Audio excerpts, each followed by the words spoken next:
to teach us how to leave suffering, attain bliss and birth and death, and quickly realize non-birth. Cung thính đại đức thắng thịnh, vì thứ pháp hội cấp nhất thiết chúng sanh. Tinh chuyên diệu pháp luân giao đạo ngã môn, như há liêu sanh thoát tư ly khổ đắc lạc, tốc chứng vô sanh. Homage to the Blessed, Noble, and Perfectly Enlightened One. Nam mô Saranto Suche Doye Erlahadi San Miao Samputo Xie.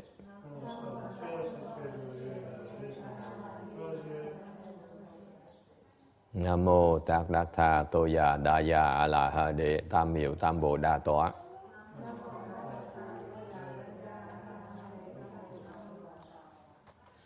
The unsurpassed, profound, subtle, and wonderful Dharma in 100,000 million aeons is difficult to encounter. Now that I've come to receive and hold it within my sight and hearing, I vow to fathom the thus come one's true and actual meaning.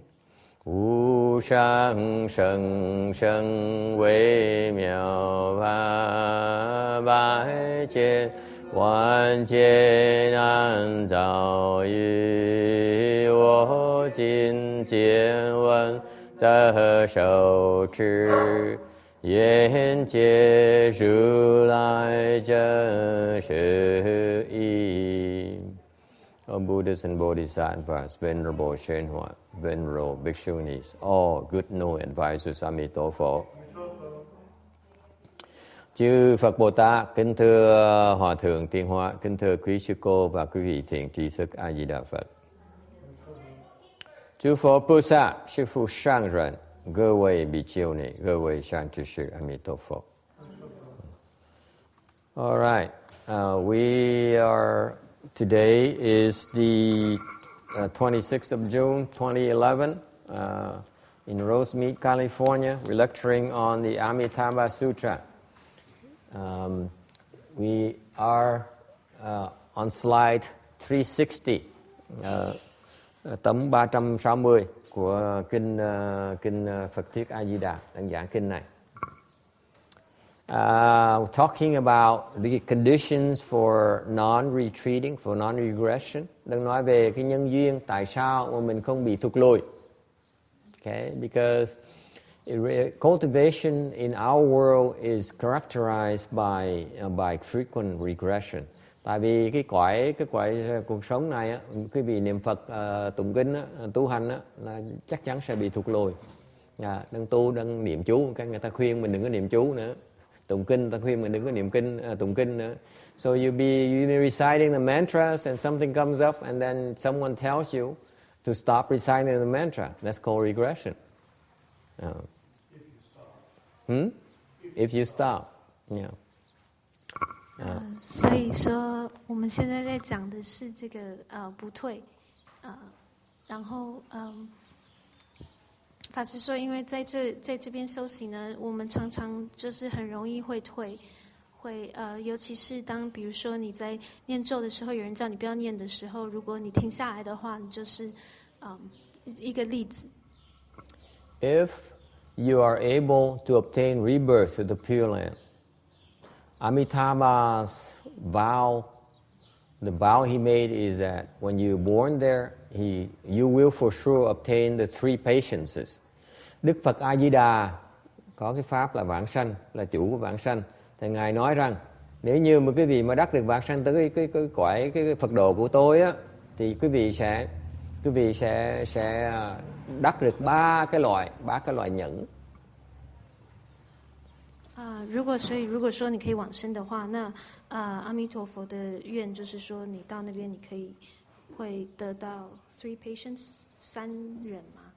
And you will never regress again. 而且不会退转。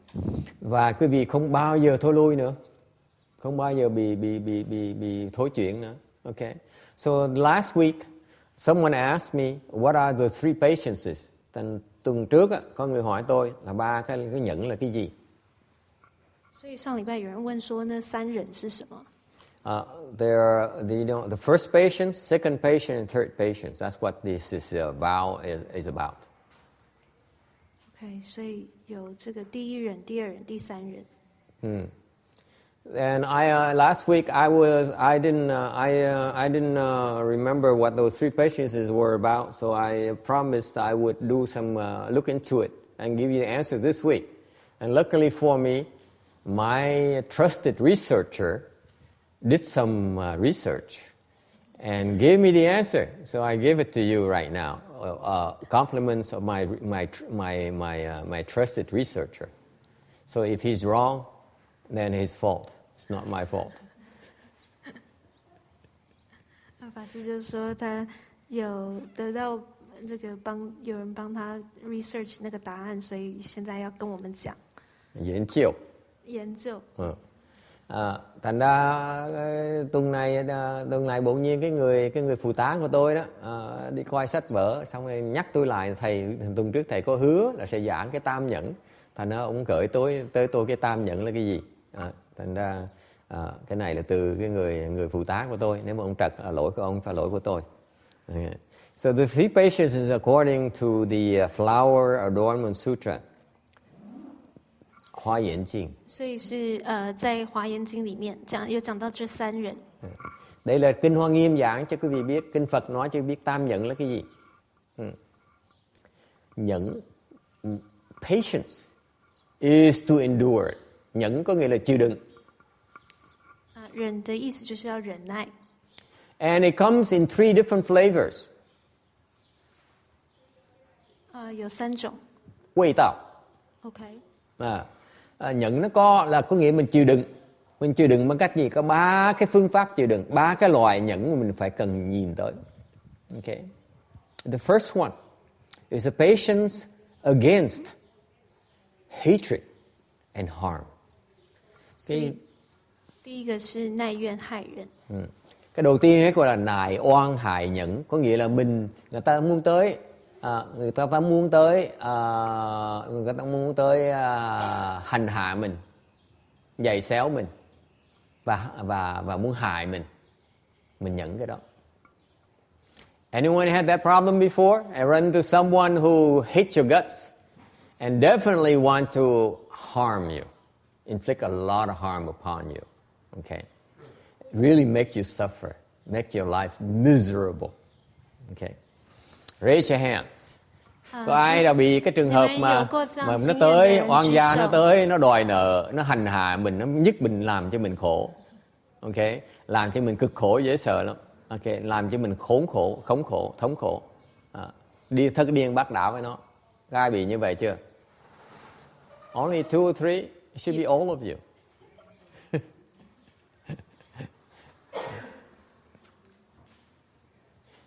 It's bound to happen. Mình sống là đương nhiên cái oan gia trái chủ nó tới nó đòi mình chạy không được. Okay, it's a matter of time. Our creditors are on the lurk. They're waiting for an opportunity to come, and they will inflict on us. What is mean by enmity and harm? Cái oan hại nghĩa là sao? Nghĩa là they really want to hurt us. Họ muốn hại, họ muốn làm cho mình khốn khổ. Okay? And they will not be happy unless we are hurt.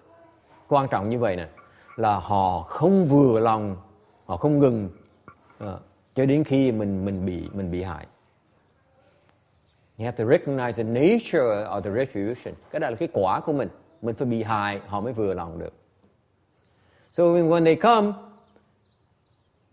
don't say, oh, Bodhisattva, oh God, oh, the Buddhas, don't make them harm me. It doesn't work like that. You're supposed to get harmed. Can't help it. Okay? Thành ra khi mà chủ nợ nó tới, nó đòi á, thì đừng nói là cầu Phật, cầu Bồ Tát, đừng để cho nó hại con. Tại vì con bị hại, con cái kiếp con bị hại. là nó tới nó hành hạ cho mình khổ. 所以法师说，怨害的意思就是他们要到伤害到你，他们才会甘心。所以当他们来的时候，法师说你们不要，就是开始念佛啊，请求这个观音菩萨帮忙，因为你就是要让他们加害于你这样子。And this is the first thing that you need to learn to do, to endure it. Đấy cái nhẫn đầu tiên quý vị phải tập. You use the opportunity to learn, to endure the suffering, the anger, the hatred, and the ill intentions, the evil intentions they are intent on inflicting pain on you and hurt on you. 你就是要学着利用这个机会来学着忍耐。Tại quý vị cái nhẫn đầu tiên quý vị phải tập là quý vị phải chịu đựng người ta tới, ta muốn ám hại mình, ta muốn giày xéo mình. Mình nhẫn nại, mình chịu đựng cái đó. Any questions or comments? Yes. If you go through the retribution, then is it over? Yeah, if you go through retribution, it's over. But usually it takes a long time. I don't want to mislead you. Okay, it's supposed to hurt a lot. Câu hỏi là nếu mình chịu đựng như vậy, nó sẽ hết không? Đương nhiên nó hết rồi. Tại mình chịu đựng thì mình trả cái nghiệp. When you endure the suffering, that means you are repaying off your debts, your karmic debts. Mình chịu đựng thì mình trả cái nợ của mình. Tại khi mình trả xong cái nợ là tự động nó hết. When your debt is paid off, it stops. They cannot hurt you anymore. Okay. They have no means to hurt you anymore. Okay? I liken it as your enemy coming at you with a fixed number of bullets and rockets and mortars they can use. You use them up, it's gone. They cannot harm you anymore. Okay? Tôi nói giống như là địch thù, người thù của mình nó tới, nó đem súng, nó đem ống, nó đem lựu đạn tới, thì nó xài hết, nó không thể nào nó hại mình được nữa. Okay, any other questions? 所以他的问题是说，如果你忍受他的话，当他结束了，你是不是就不会再被加害了？那老师说会，通常是要很长一段时间，但是没有错的。Okay, so how do you endure it? This is very important. Nếu quý vị đồng ý là biết có cái nghiệp báo nó tới rồi, quả báo nó tới rồi, thì làm sao mà nhận nó? 你如何忍耐呢？ Okay, those who speak Chinese can understand the Dharma behind it. Cái người mà đọc tiếng Tàu, when you endure it, meaning that it says peacefully endure it.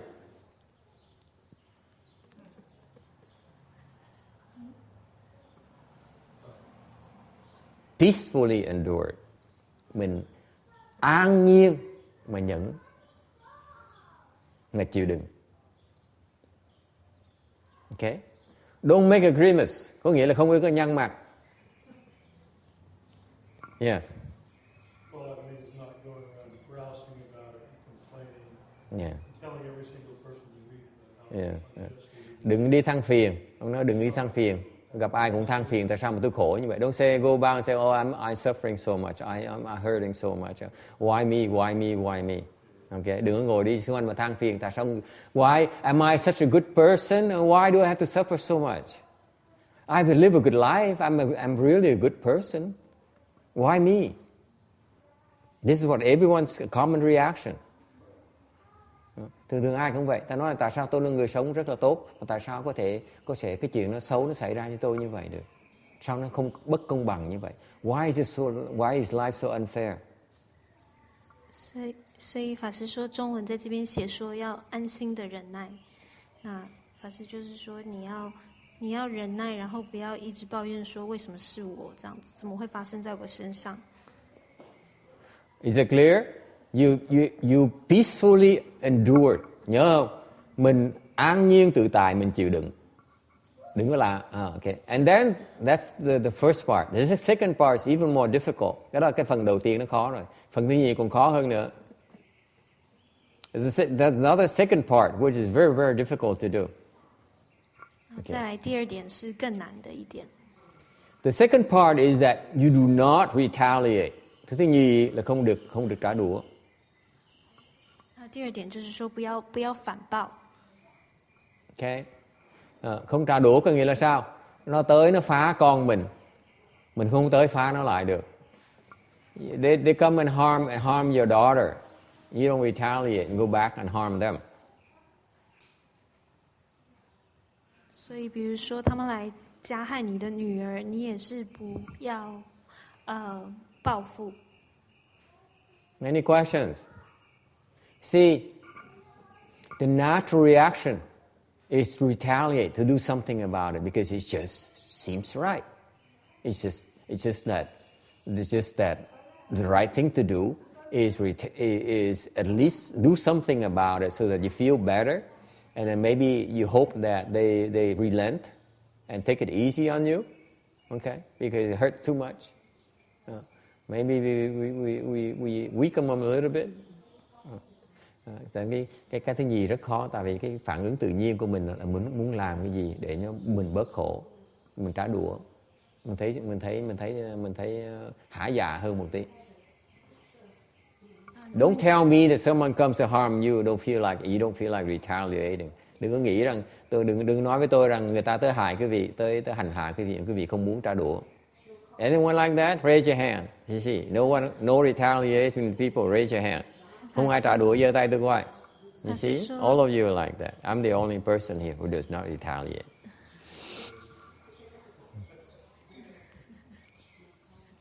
It's very difficult to do, isn't it?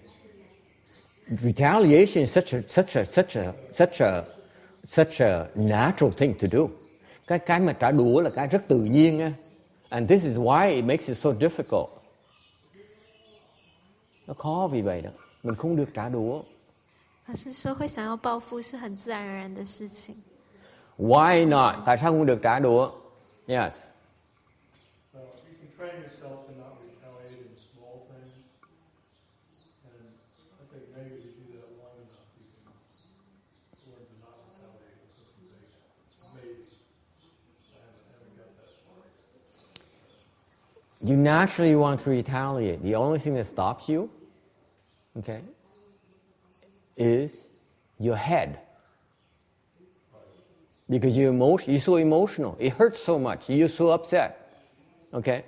The only thing that stops you from retaliating is your brains. You're smart enough. If you have an idea that you should, You have to be convinced yourself you should not retaliate. Even though it feels so good.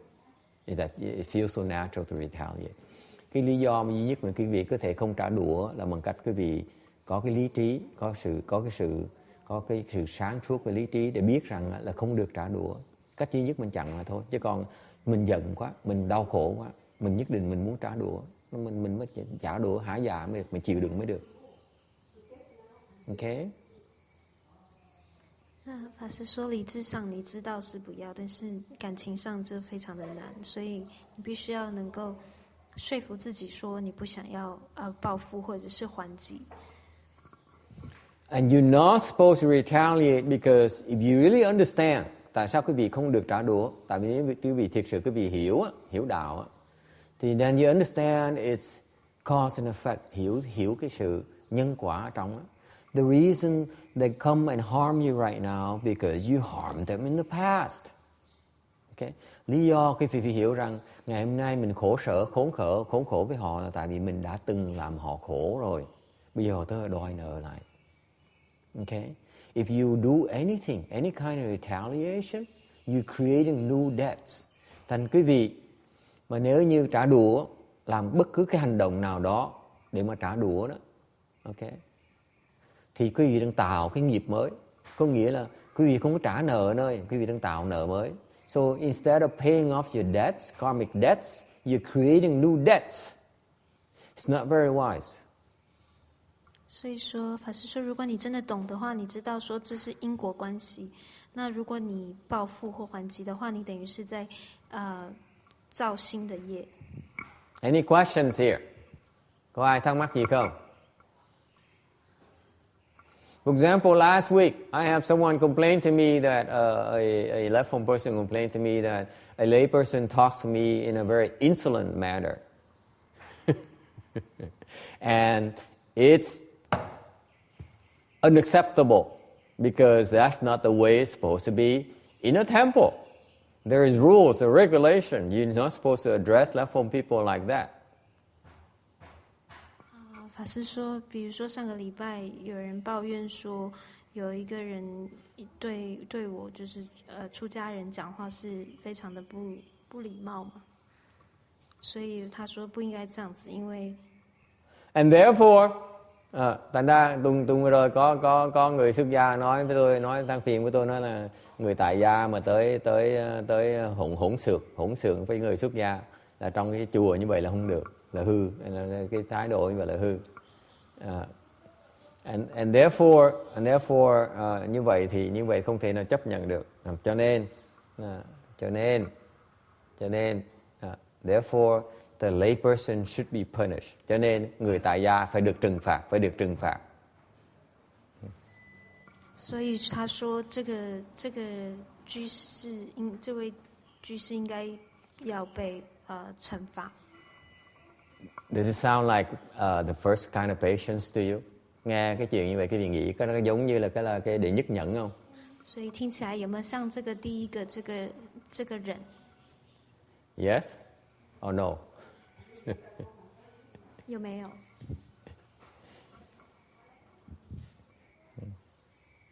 You see, this is very typical. When we upset, we come up with excuses to justify our actions. Quý vị thấy cái chuyện đó không phải chuyện hời hợt đâu nha. Cái chuyện này cho quý vị chứng minh cho quý vị thấy khi mà chúng ta bị phiền não đó, lúc mà giận đó, thì mình đủ cái lý do để mà mình đính chính cái hành động của mình, để mình trả đũa. You see, when we upset, we come up with beautiful excuses to justify why we should retaliate. It's so commonplace. 所以法师说，当我们觉得很难过的时候，或者是很痛苦的时候，我们马上就有很多借口，就会找出很多理由，让我们觉得我们应该可以报复。My point to you is very important. Please pay attention to this. Nhắc cái chuyện này cực kỳ quan trọng. It is so commonplace to retaliate for unfair treatment, for whatever reason we come up with, because someone else is wrong. Therefore, it's okay to retaliate. 法师就说，我们非常的容易就会找出很多理由说，对，因为这个人是错的，所以我们是有理由可以还击的。And it's wrong to do that. 而这样做是不对的。Any questions or comments? Ai có ý kiến thắc mắc gì không? Yes, có Ngân.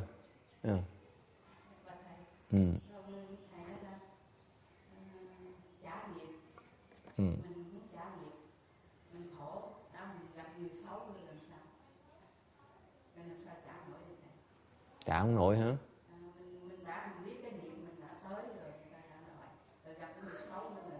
Không phải người xấu, người ác. Còn ý của Ngân nói là không phải nó xấu, nó chà đạp mình sao nó còn ác chứ, sao nó càng ngày nó càng làm muốn mình càng khốn khổ thêm nữa. Không phải là xấu, nó là ác. Nên nhất định nó hành hạ cho mình điên luôn được, phải không? Ý phải không? Chưa bao giờ gặp người như vậy mà sao mà không biết hỏi luôn nữa. Rõ ràng người chưa bao giờ gặp cái tình trạng như vậy. Tôi đùa chơi. Tôi đùa chơi. She asked a question. So there's a question. It says, I know that it's my karmic retribution. However, this person is so mean. It's so evil. And he keeps on torturing me and keep on making it worse to the point where I can't stand it much longer. What to do? 他的问题是说，我知道这是我的报应，但是这个人真的是很坏、很凶，然后他就是不停的骚扰我，那我应该怎么办？ They come to hurt you. They know you're suffering, and they insist on making it worse for you and worse and worse. They don't relent at all. Okay, there are people who are like that. 他就是来骚扰你，然后就是变本加厉，让你没有，而且不会放手。 Okay. Any suggestion? Có ai có ý kiến gì không? Any ideas? Có ai có ý kiến gì không? You see, it's nothing that cannot be solved with $20,000.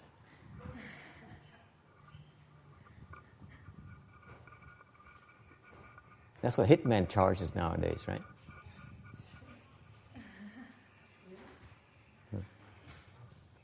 Mướn người bắn. 是说没有，就是钱不能解决问题。 Problem solver is like that. Giải quyết ngay lập tức. No? No? Yeah, you have enough money, everything can be solved. It's not that expensive. Trust me, $20,000 for all this pain and suffering. Boy, it's so cheap. What can you do? Seriously speaking, really, if they really come and really rub it in, what are you going to do? Nó tới nó hành hạ mình làm sao bây giờ?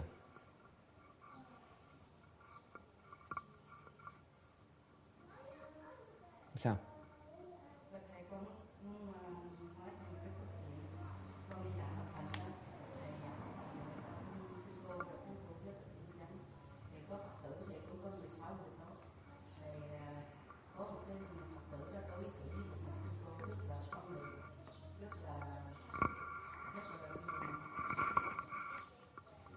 Hỗn xược.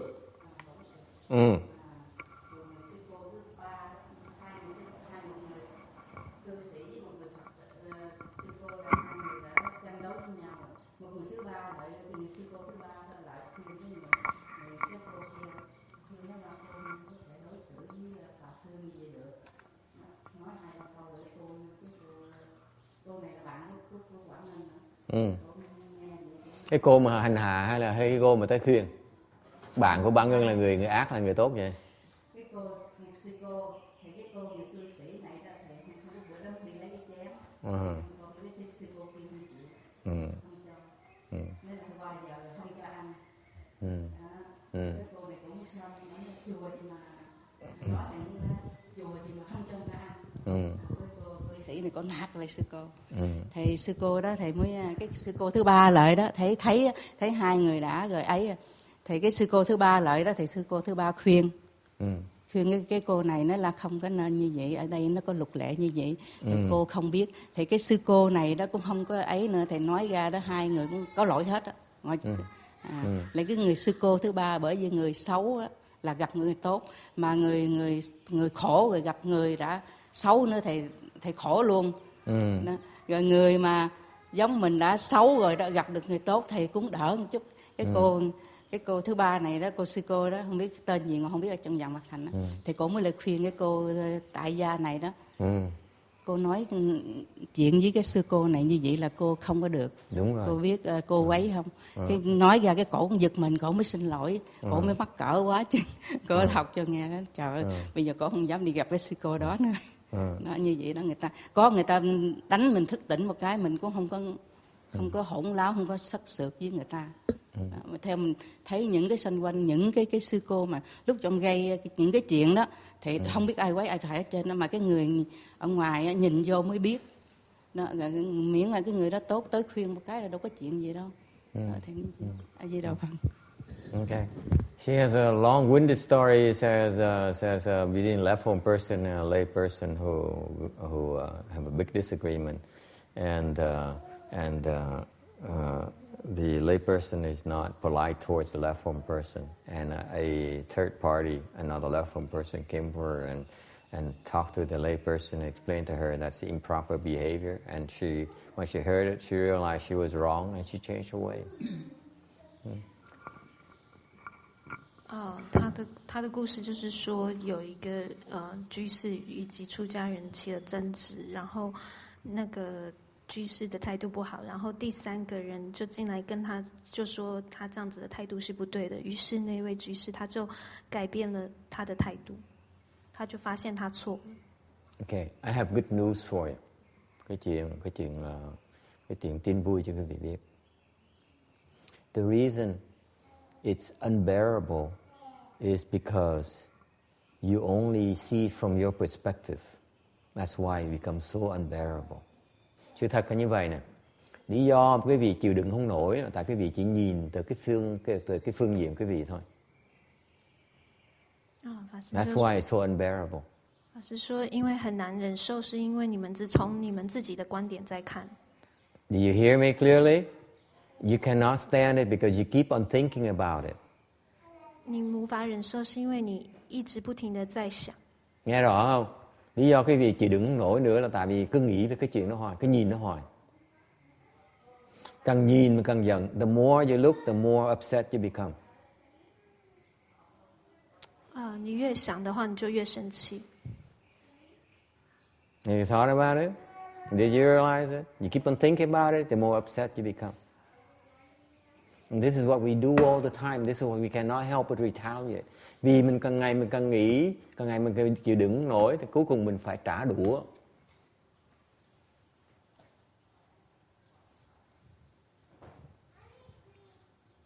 这是我们大家都一直这样做，所以我们才会觉得没有办法不还击。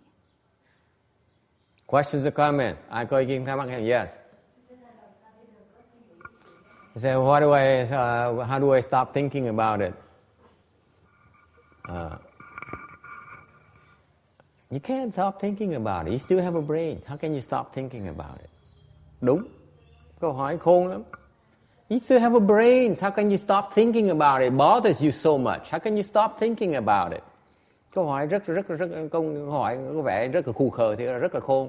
Mình có cái óc, sao mình ngừng suy nghĩ với cái chuyện đó, nó làm mình khó chịu, sao mình ngừng suy nghĩ nó được? 他的问题是说，那我怎么样可以不想呢？法师就说你没办法，你有这个头脑，你当然就是会想。I haven't figured it out myself yet. Tôi vẫn chưa nghĩ ra làm sao mà không ngừng suy nghĩ được. Yeah, maybe other people have other ideas. Chắc có người khác có ý kiến khác. Khỏi nghĩ sao mình nghĩ ngừng suy nghĩ bây giờ? Tại mình càng ngày mình suy nghĩ, càng ngày mình càng giận, mình suy nghĩ không được, không ngừng suy nghĩ được, làm sao bây giờ? You see, the more you think, the more angry, the angrier you get, and you can't stop thinking about it. Yeah, it's easy to say, don't stop, just stop thinking about it. That's easy because you're not there. Người ngoài Địa Tam Nhân nói dễ dàng đó, đừng có nghĩ đi. Mà nói sao mình điên, mình giận quá sao không nghĩ được? How is it possible? Yes. It's always theory, so easy to say, don't think about it. You know, but yes. How do you stop thinking about it? Just let it crush you completely, and then you bounce back somehow. You just let it. You just let it totally destroy. A masochist type of approach. 他说你就让他打击你到没有办法的时候，这样子。Ông này ông nói là mình để cho nó hại cho mình khi mình hết luôn, rồi tự động mình sẽ hồi phục lại. It's a wisdom there. Cái này it makes sense. Cái này có lý dễ sợ lắm. Think about it. It makes a lot of sense. There's the times where you have no choice. You have to let them. And when you have no choice, either you die or you recover. Okay? If you don't die, then you recover. It's that simple. There's nothing else you can do but recover.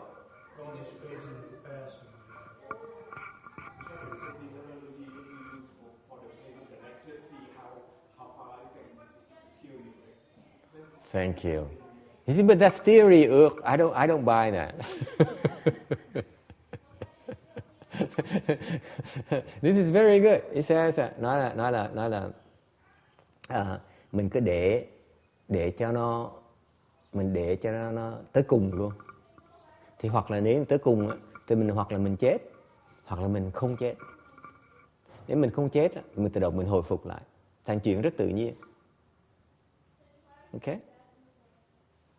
Rồi ông còn nói tiếp nữa là giống như mà ngồi mà cái chân nó đau vậy, mình để cho chân nó đau hết sức luôn, thì động nó sẽ, đó là nói toàn lý thuyết không rồi.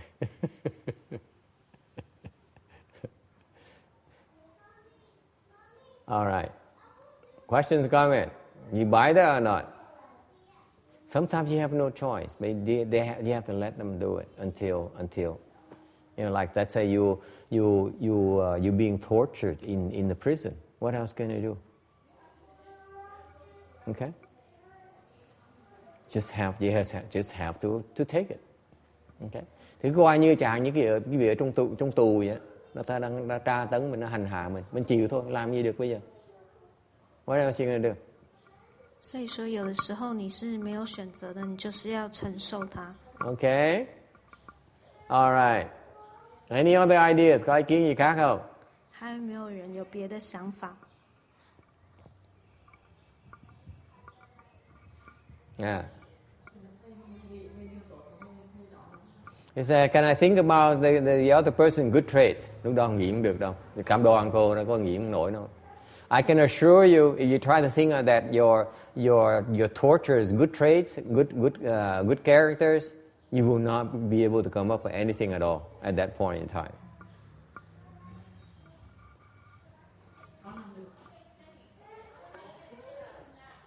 She says, I can do that. She fools herself very often.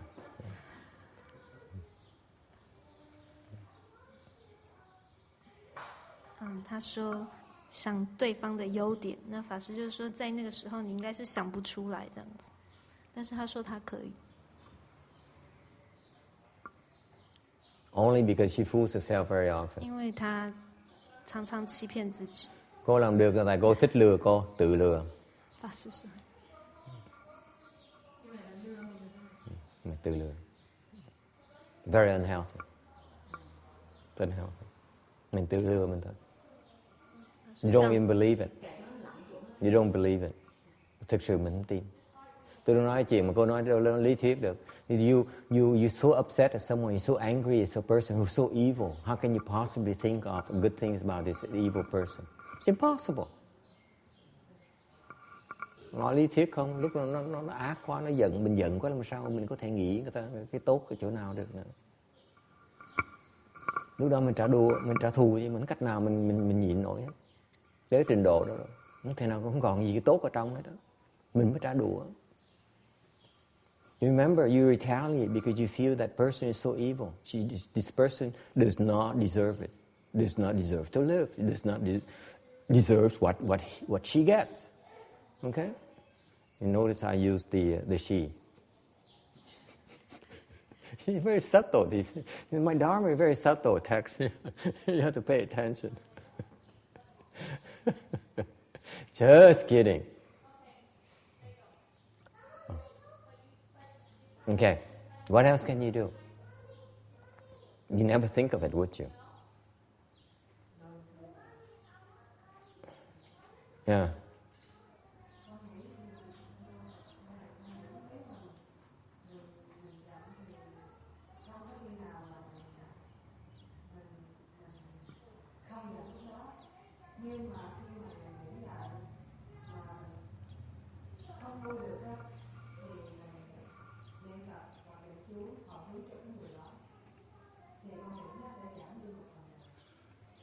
You can do recite the Buddha's name will calm you down. That's true.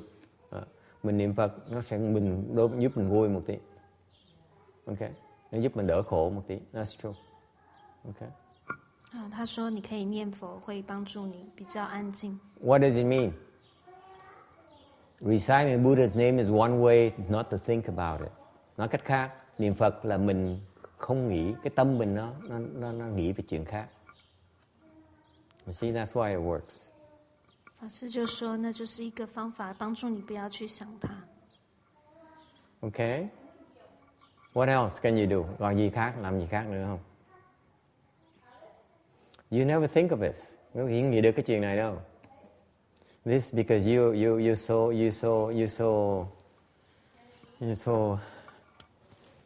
involved with yourself. Tại cái gì từ luẩn quẩn quá này. Get someone else's opinion. That's all it takes.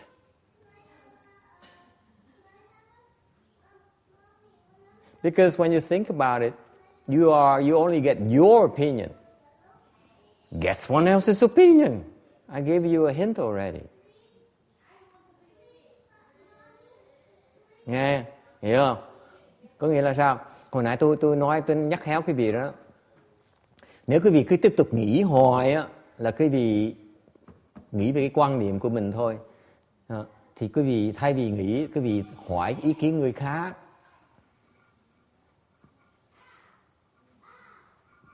法师就说，你可以问别人的意见。Don't be so sure of yourself. 不要一直太相信自己。Any questions? Ai thắc mắc gì không?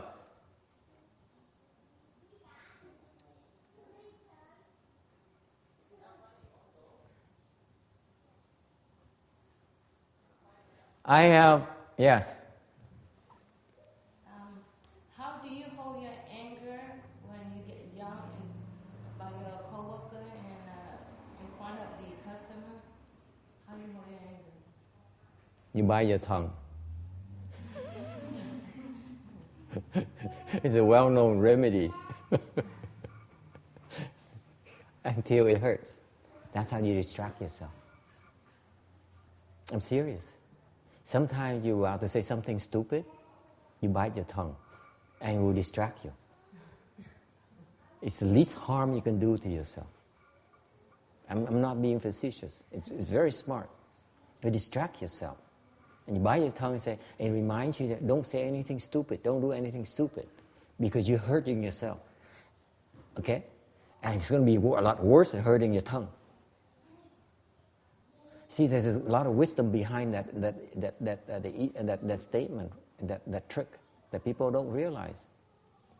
That's why you see my tongue has a lot of holes in it. Make sense? The first reaction is just don't do anything. And you're about to do something, say something, do something, bite your tongue first. Okay? And it reminds you that it hurts. It's going to hurt. You're only hurting yourself. That's the first step.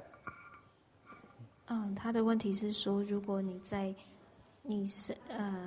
工作上，你刚好在你的客人面前，然后你很生气的话，或者是你的 coworker 让你很生气，应该怎么办？那法师就说，你可以咬你的舌头，就是帮助你。他说那是一个真正可以有效的方法，因为那对你的伤害是最低的。但是你等于就是帮助你不要去说任何话。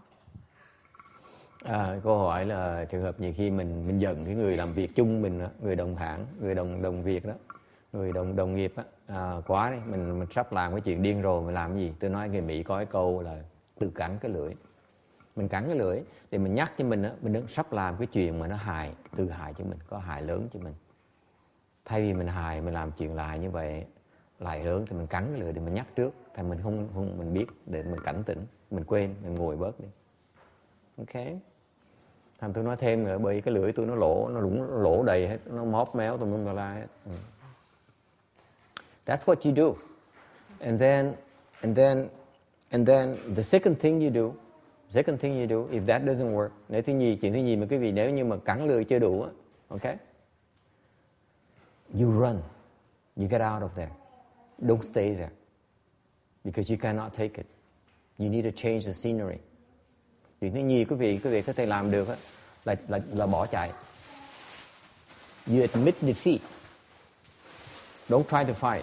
You lose. You say I lose. I walk away. I disengage. Chuyện thứ nhì quý vị có thể làm được là là nhận thức rằng, ý thức được rằng mình chịu thua cuộc, mình bỏ cuộc, mình rút lui, mình bỏ đi. Okay? And wait until you calm down. That's all. If you walk away, then you have a better chance to calm down than to stay there. 再来就是你离开那个地方，因为你没有办法承担的话，你就要离开，然后等你比较冷静的时候再回来。Rồi cái thứ nhì là cái việc bỏ cuộc, mình chấp nhận là công nhận là mình chịu, chấp nhận là mình chịu thua, mình bỏ cuộc, mình rút lui như vậy mới có cơ hội, mới nguội dễ hơn, chứ còn đứng đó nguội không được đâu. Tại vì đứng đó cái con nhỏ nó cứ nhìn cái này nó kiếm cách nó dọc cho mình điên, mình chịu thôi. Mà đứng đó mình ráng mình chịu thua, mình chạy. So you stay there, your co-worker is gonna, come up with ways to even make it worse for you. You won't be able to take it. So run away, admit, lose the battle. It's okay. Okay. Any other questions? Ai thắc mắc gì khác không? We're still talking about patience versus enmity and harm, which is a very difficult thing to do. This is very important. This is why this is what worldly people find it very difficult to do. Cái chuyện mà cái đệ nhất pháp nhẫn, cái đệ nhất nhẫn này nó cực kỳ khó. Tại vì con người thế gian đó, làm cái này không được. This is why it's called patience. You're trying to do something that most people cannot. Nó gọi nhẫn là tại vì mình làm cái mà người khác làm không được, mới gọi là nhẫn. Okay, any questions? Ai thắc mắc gì không? And this is the first task. This is the first thing, the first skill you need to acquire. This is what happened. The Jasmine and the other, what's the other face?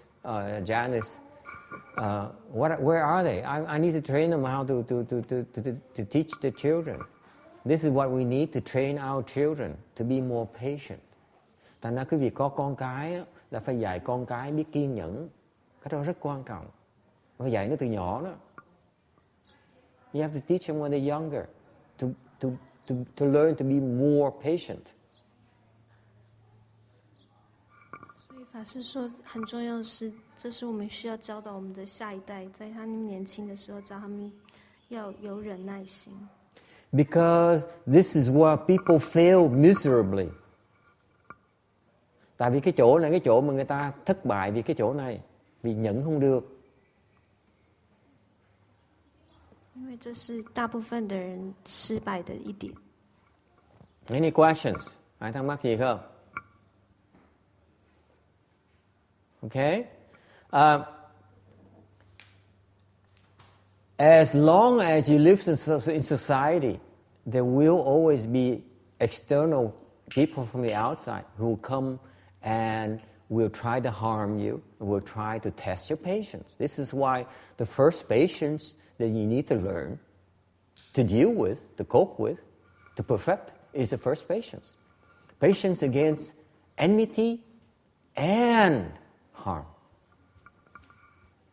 Thành ra cái việc sống trong với người khác, sống chung với người khác là phải không thể nào tránh được người ta tới, ta hại mình, ta tới, ta hành hạ mình.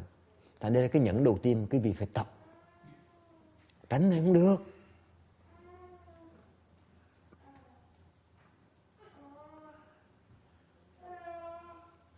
法师就说，你在这个社会上，就是常常会遇到这样子的这种常常需要，所以你要学习这样的忍耐。Okay, and this is where the left home Dharma is superior to the lay people's Dharma for that reason. Bởi cái pháp mà tu xuất gia nó khác pháp tu tại gia ở chỗ này đó. Cái pháp tại gia quý vị mà chịu đựng không được á, quý vị bỏ cuộc. Okay, cái người xuất gia bỏ cuộc không được, phải chịu đựng. 这就是出家人的法比在家人优越的地方。Because this is the difference between the left home people's dharma. We train you so that you learn to take this patience against enmity and harm. This is very important part of patience training. 因为这个出家人的法门，就是他训练你去忍耐这个怨害。Tăng cái pháp người xuất gia mà huấn luyện người xuất gia, tại vì những thầy mấy cô ở chùa khác chưa hiểu đó. Cái người xuất gia đầu tiên ấy đó, là phải học là học nhẫn cái oan với cái hại. Chứ đừng nói chuyện học gì hết á. Không nhẫn được cái oan với cái hại đó, không thể nào tu được hết đó. Dễ sợ không? Mà không biết, bởi vậy cái quý vị người xuất gia, cái vị không có căn bản mà tu. Không ai dạy cái đó hết, là chết. Không cách nào mà tu được hết.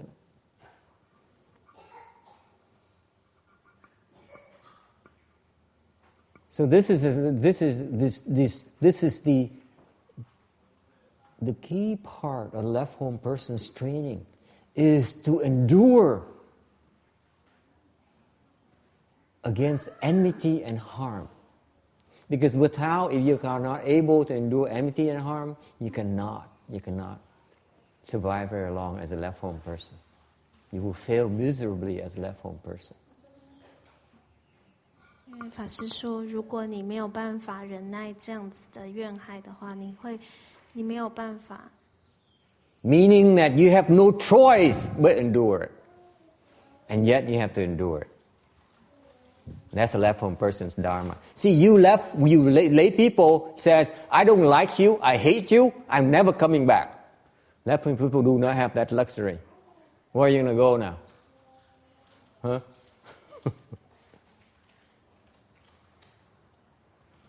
法师就说，这就是为什么，就是说出家人他们必须要忍耐，他们就是没有别的选择，他们必须要忍耐。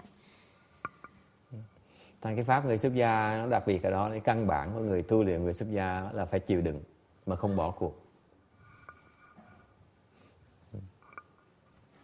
Okay, any questions? Ai thắc mắc gì không?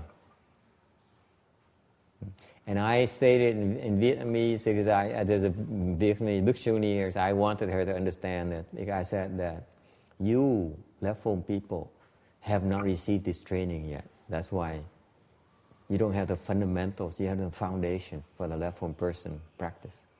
Cái người xuất gia mà không có cái pháp này, không tu, không được huấn luyện cái pháp này, thiếu căn bản mà tu khó mà thành dễ sợ, cực kỳ khó. Tôi không cần cái việc tu bao lâu hết, mà không có cái căn bản này là chết. Tôi ở vào thành 4 năm để học cái pháp này thôi. Một cái pháp này thôi, 4 năm cho nó đầy đọa, 4 năm trời. Tôi điên luôn. I mean, let me tell you, I relate to you a personal experience. I went to my teachers, Dharma, and they tortured me for 4 years. At the end, I couldn't take it anymore. I said, "The hell with you." But at least I understood what the training is about. At least I learned about that Dharma. Okay. So at least I can do it for 4 years. That's which says a lot. If you have these people torture you for 4 years, and without taking out that 44 Magnum, you feel lucky punk.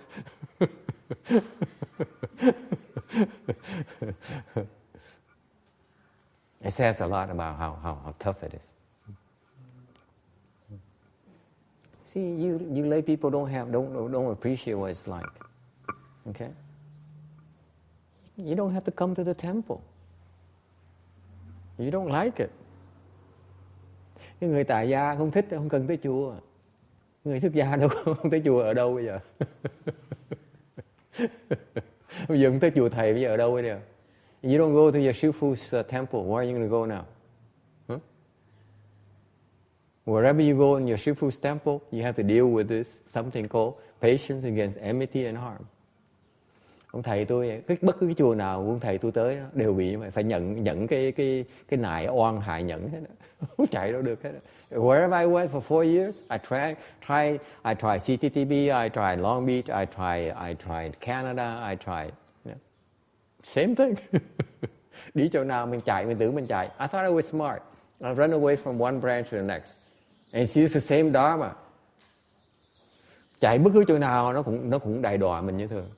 Càng ngày nó càng đày đọa thêm. Actually, it got worse as the longer I stayed. It's designed to drive you nuts. And you still have to take it. Nó làm mình điên tiết quá. Mình phải chịu đựng được như thế.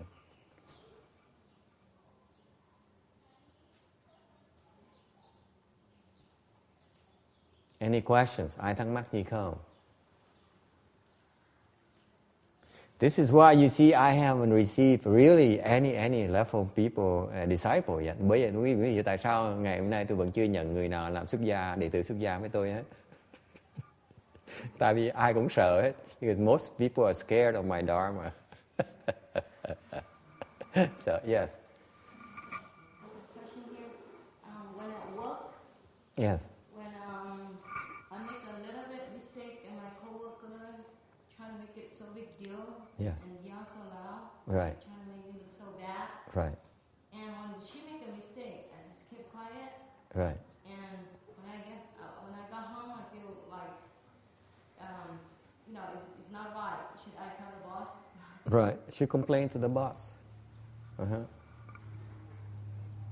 And then stab her in the back. It feels better.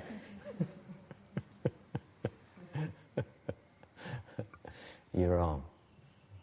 The attitude at work is that you always, here's the thing. You don't realize, this is where Randy disagrees violently with me. My attitude at work is that I don't take credit. I let someone else take the credit. I always take the blame.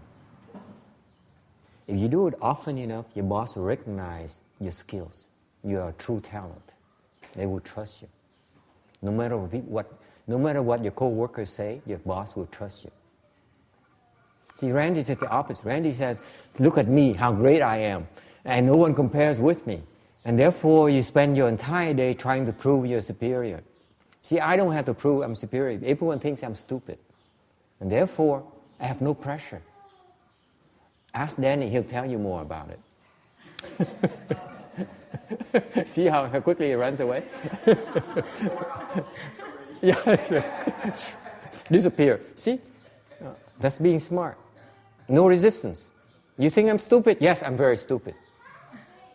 But you know what? The boss recognizes you're able to deliver for him or her. He knows. That's why you still have a job. You see? As long as he knows, that's what matters. It doesn't matter what other people think. It doesn't matter. And you have no pressure whatsoever. See, people like Randy are stupid. I mean, they're so full of themselves. They always walk around and say how great I am. See how important. See how great I am. And you see how much tension you have in your body already, like this. See what I mean? I'm all like this. Don't pay attention to me. And there's no pressure whatsoever. 他的问题是，他说他在工作上面，他的工作伙伴就是他做一点错事的时候，他的工作伙伴就会把它放大，就会跟很多人讲这样子。然后他是不是应该要跟老板说？那法师就说，你们的态度应该是说，就是说，法师说，如果是他的话，他在工作上面他会让别人受到赏识，而自己不会去邀功这样子。因为这样子的话，只要久而久之，你的老板就会发现你，然后他只要知道说你可以做事情的话，他就会相信你。Tôi nói quý vị nghe, tôi khác với quý vị ở chỗ này nè. Tôi không muốn nhận được cái sự khen thưởng người khác. Tôi muốn người ta chê. Okay. Tại sao như vậy? Vì người ta chê mình chấp nhận cái chê của người ta. Còn người ta giỏi, mình khen cái giỏi người ta. You see, you praise others' strength, and you emphasize your own weaknesses. That's how you get by. Okay? Mình làm như vậy thì mình đỡ áp lực hơn. Cái quan trọng nhất là cái người sếp của mình biết cái sức của mình, biết cái tài của mình. Chỉ cần người đó biết, mình cần một người biết thôi, mình cần người nào biết hết. You see, remember, I only want my boss. I want to work so that my boss knows how good I am. I deliver. Okay? He knows. That's it. That's what matters. And other people know it doesn't matter to me. Okay? As long as he keeps on giving me a paycheck, I know he knows. Okay? If he doesn't know, then you bring him to lunch, say, "Oh, how are you today? How's your wife?" You have to be flexible. But at least you want to make sure your boss knows. Phải biết, cái người sếp mình biết thôi. Người khác mình không cần biết. Mà người sếp mình chưa đủ biết thì mình phải mời ông đi ăn trưa. Okay? And then you buy flowers for his wife's birthday. Okay? You make sure he understands that you're loyal to him. Make sure the boss understands that, and you deliver for him. That's all. And you don't take the praises. Let other people take the praises. Để người khác nhận cái sự khen thưởng ở ngoài, sự công nhận ở ngoài. Okay? That's all. Your boss will prize you a lot more than the other guys. Vì vậy, ông sếp mới thương mình. You see, I'm very low-key. I prefer the low-key approach. Especially if you have an Asian boss, your Asian boss will appreciate you more. Because your humility and your low-key style. Nhất cái người Á Đông, người sếp Á Đông á, ta thích cái này lắm. The Caucasians, they are more like Randy. They say, "Look at me." Okay? The Asians are more like, "Oh yeah. Don't pay attention to me. Please don't pay attention to me." So you have to pay attention. The Asian bosses, they know the Dharma I'm talking about. They appreciate the Dharma I'm talking about. They really value you. Okay? Don't get attention. I don't draw attention. Just be the flunky. Just be the gopher. And the boss knows it. Don't need to do anything. Okay?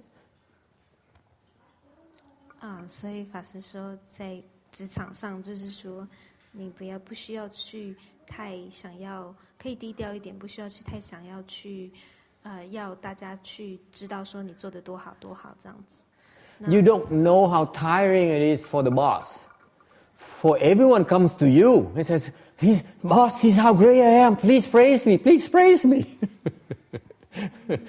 Cái người làm chủ á, nó phiền toái dễ sợ lắm.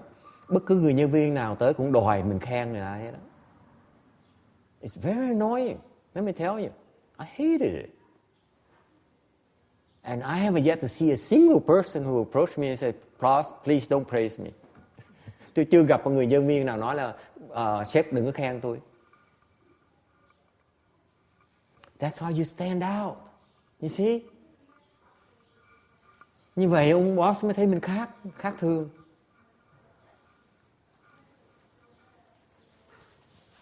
You see, it takes. You have to be a boss before you know what I'm talking about. Employees are very annoying. I tell you that.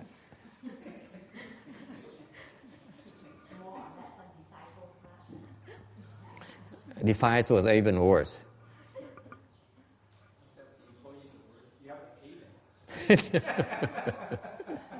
What do you want? I don't charge you for lectures. I don't charge you for cultivation. What else can I do? You want me to pay you now? Think about it. It's funny because I talked to a colleague. I said, we have a good turnout for the Chanchi. And he said, so a good turnout. That's very good. I'm very happy for you. Yeah, but it's free of charge. He said, huh? He said, it doesn't sound right. You have that much money? I said, no. My opinion is that the employee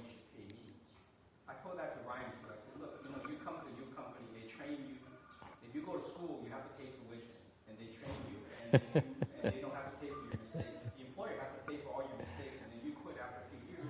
He has nothing. Yeah. Really, you should pay the employer for the Yeah. 2 or 3 years. Yeah. Yeah. This is why employers only squeeze the employees, because they're going to leave anyway.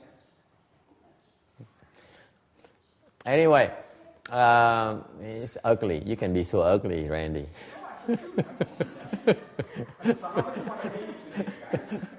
Don't work for him, okay? Do not work for Randy. Get it straight. Okay.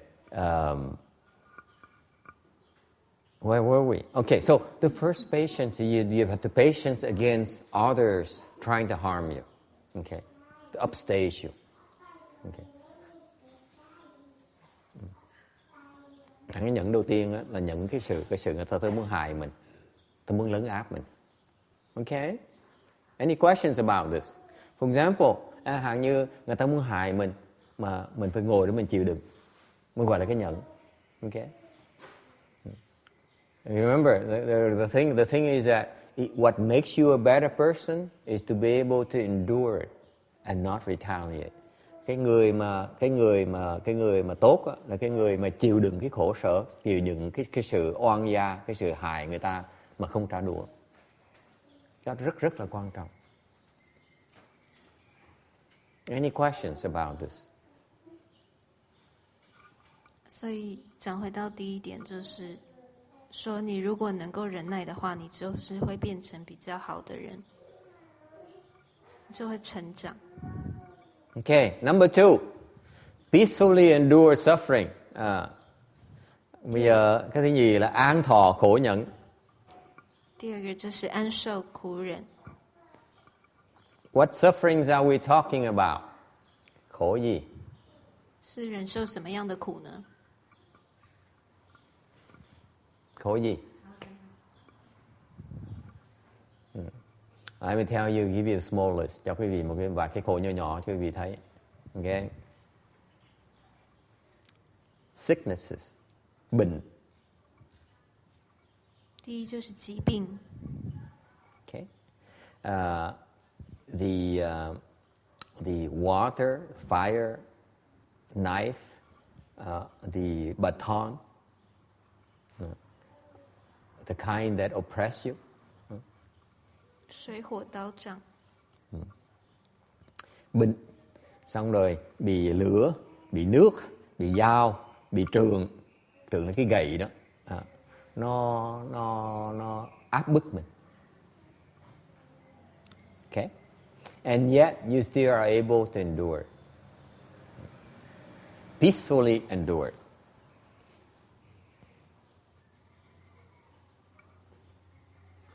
Như vậy mà vẫn mình có thể an nhiên mà nhẫn nại được như thường. Okay, any questions? Ai thắc mắc gì không?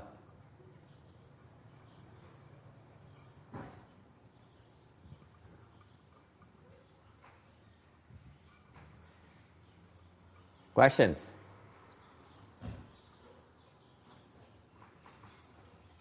Okay. So what this referring to is now the suffering is internal. Cái khổ hồi nãy á, cái khổ mà nại oan hại nhẫn á, cái khổ từ ngoài tới người ta hại mình. The first patience comes from the outside. This one here is referring to the inside. Where now, when it comes from the outside, you can run away from it. Now it comes from the inside. Where are you going to run now? 所以说，这个苦是讲这个，所以是。This is why the Buddha Dharma is so beautiful. The Buddha makes sure no stone is left unturned. Don't think you have got to figure it out yet. 是内在的苦。那第一个苦就是讲是外在的苦，所以说，你对外在的苦你还可以就是说逃走，那是内在的苦的话，你就没有办法逃避。 Cái loại nhẫn này nó hay lắm. Đức Phật cái cách suy nghĩ Phật rất là hay, rất là tuyệt vời. Cái nhẫn mà trước á, cái đệ nhất nhẫn á, là cái nại oan nhẫn á, là từ ngoài nó tới. Có nghĩa rằng là nếu như mình chịu đựng không được nữa, mình bỏ mình chạy. Còn cái nhẫn này, cái loài nhẫn này là cái khổ này, cái khổ từ ở trong á, ở trong cái thân của mình, trong cái tâm của mình. Mình chạy đâu bây giờ? Ok, nó khổ như vậy, nó khổ dễ sợ, cái tâm mình nó chết điếng á, muốn chết luôn nữa. Mình chạy đâu bây giờ?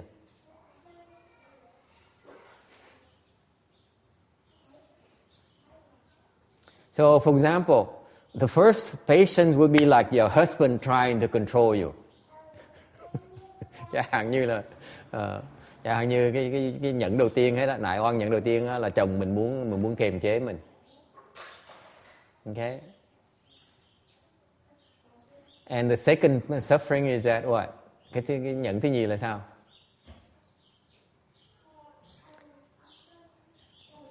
You love him so much you can't run away from him, no matter how bad he is towards you.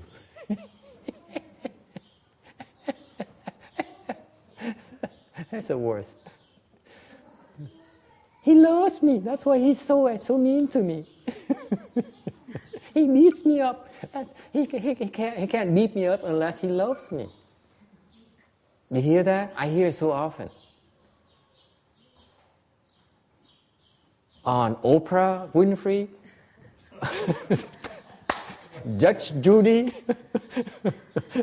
It's the same refrain. He beats me because he loves me. It's incredible. It's here. There's something wrong here. It's not the husband. It's here.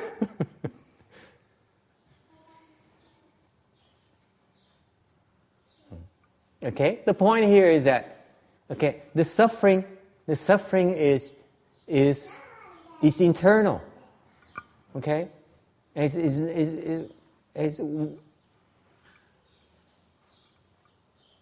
So, and yet you have no choice but endure it. Okay? You have no way out now. You have to endure it. Cái này nó hay, cái thứ nhì hay, cái nồi khổ này là tại vì nó ở trong rồi, vỗ bình rồi, mình chạy không được nữa, thành phải ngồi mình chịu đựng thôi. You have no way, you have no other way but endure. Có một cách duy nhất là nhẫn nó thôi, phải chịu đựng nó thôi. Questions? Ai thắc mắc gì không?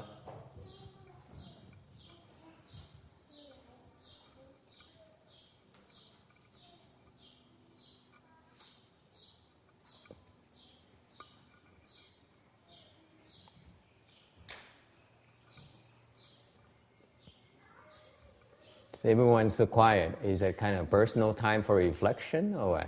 Ai cũng im lặng, cần suy nghĩ về cái chuyện này là sao vậy? 入境有什么问题呢？老师在感受痛苦，肉体上的苦和内心的苦，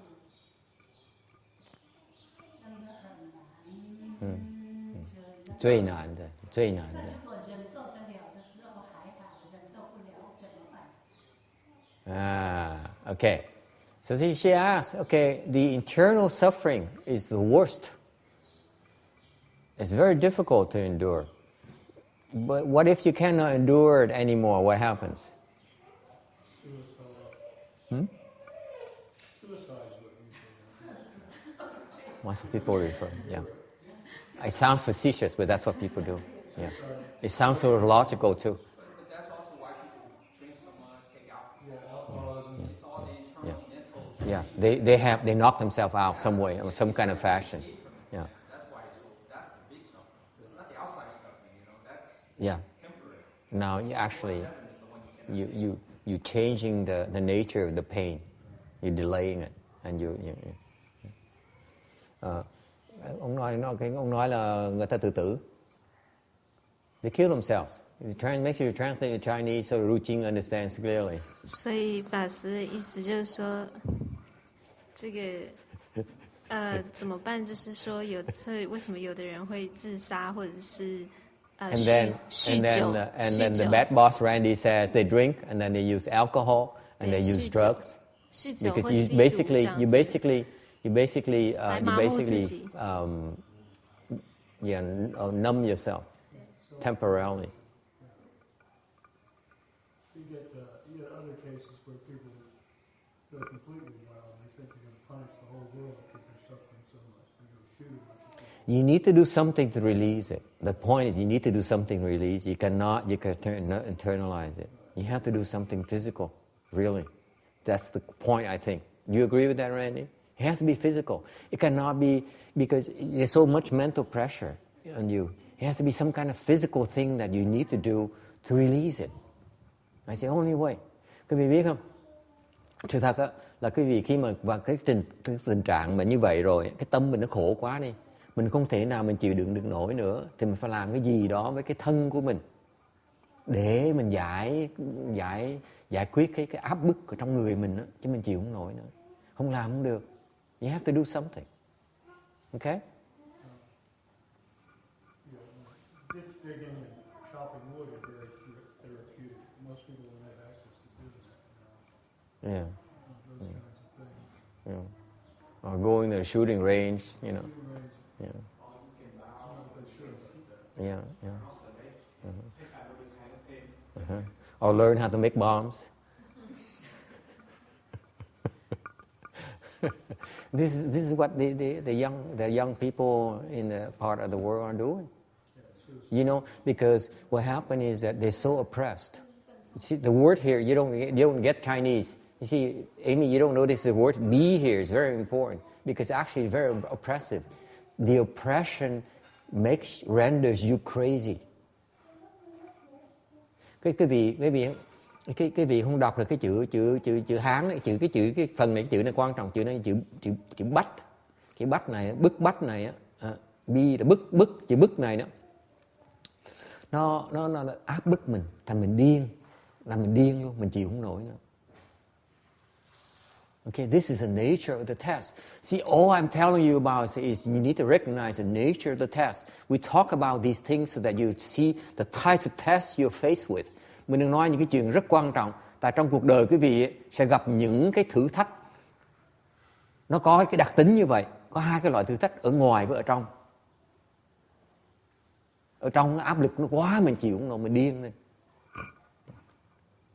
所以法师说那个 "B" 的那个字的意思，在这里就是有表示说，这样的苦是逼迫的，是一种逼迫型的苦。So the test, the two types of tests, external and internal. Okay? And the internal type of tests here, you need to recognize these types of tests so that you know how to deal with them.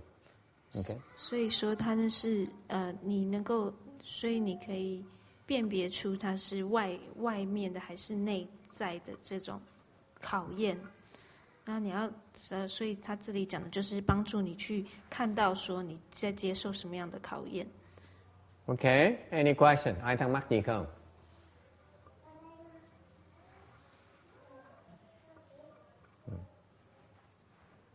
All right.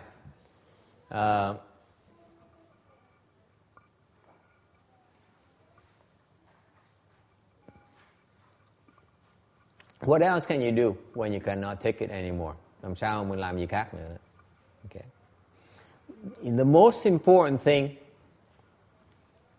from the worldly perspective for these two types of tests is that do not make any major decision when you're this upset. Cái quan trọng nhất đối với người thế gian như quý vị đó, khi quý vị thấy được bị hai cái loại thử thách này, hai cái loại oan hại với lại cái khổ này trong ở ngoài đó, cái quan trọng nhất là quý vị không nên quyết định gì mà quan trọng hết trong lúc mình đang bị mất thăng bằng như vậy. When you're this unbalanced, do not make any major decisions. Wait until you calm down. Find a way to calm down before you decide anything. That's why last weekend I told you about the story of the king who waited 3 years to make a move, to make a decision. He refused to make a major decision and waited 3 years before he's calmed down, and then he made his decision. Okay? 所以法师说，很重要的是，当你在面对这些考验的时候，当你无法忍受的时候，不要做出重大的决定，你要等到你比较可以心平气和的时候，再来做出决定。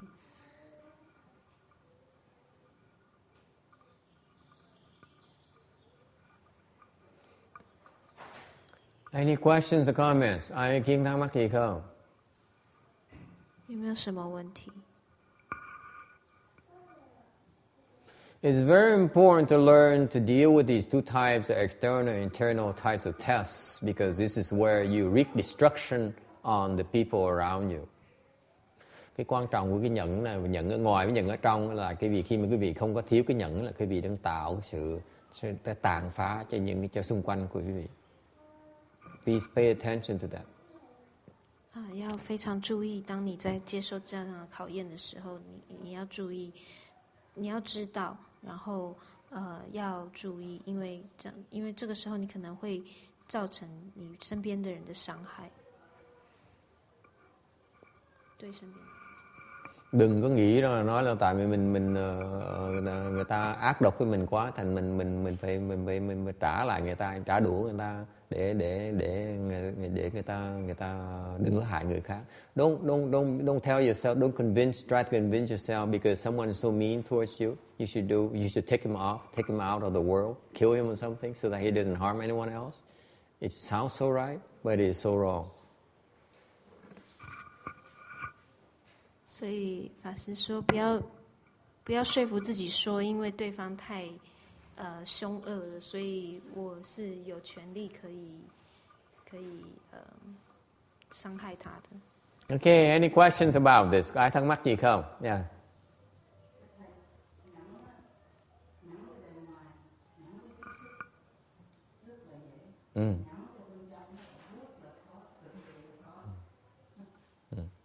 She says, externally, you can behave in a way that shows patience.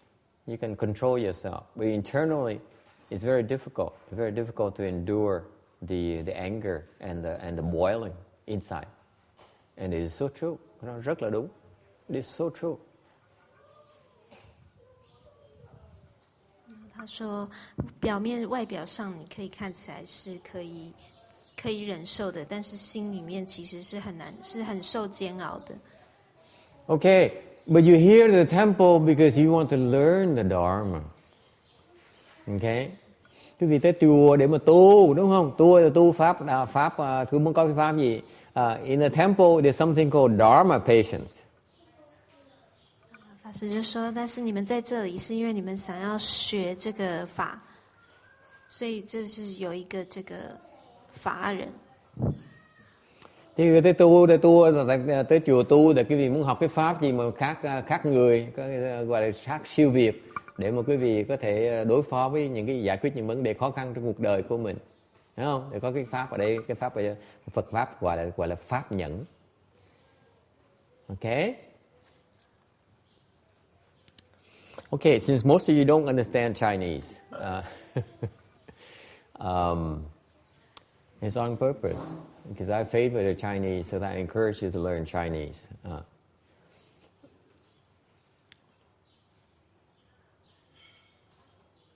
Okay, so what is this Dharma patience? Vậy cái pháp nhẫn là gì? 所以这个谛察法忍是什么意思呢？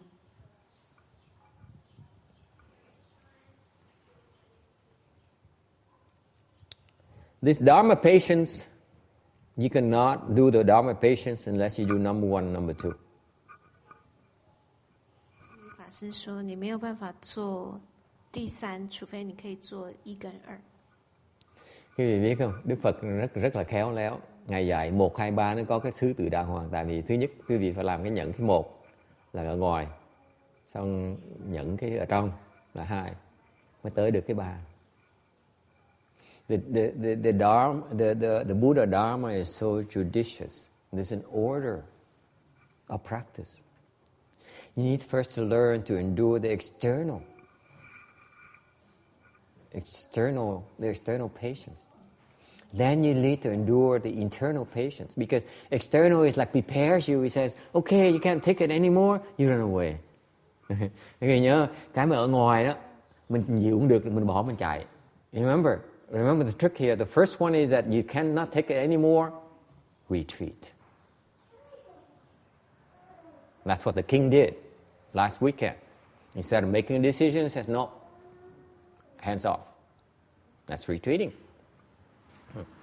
Nhớ cái nhận đầu tiên, cái ngoại nhận á, nếu như quý vị chịu đựng không nổi nữa thì rút lui. Như vị vua tuần trước mình nói, vị vua mà khi mà thay vì mà quyết định cái gì, nó nói không, tôi không đợi, tôi không quyết định, là mình bỏ cuộc, mình chịu thua. Okay? You have to practice to that point first. You have to make sure you are consciously trying to do that. Okay? Tại quý vị muốn tu cái nhận, có cái pháp, có từng bước, có cái từng lớp. Đầu tiên hết phải nhận cái ở ngoài là mình rút lui. Okay? Do not do anything stupid. Just back off. Admit defeat. Mình chịu thua, mình rút lui.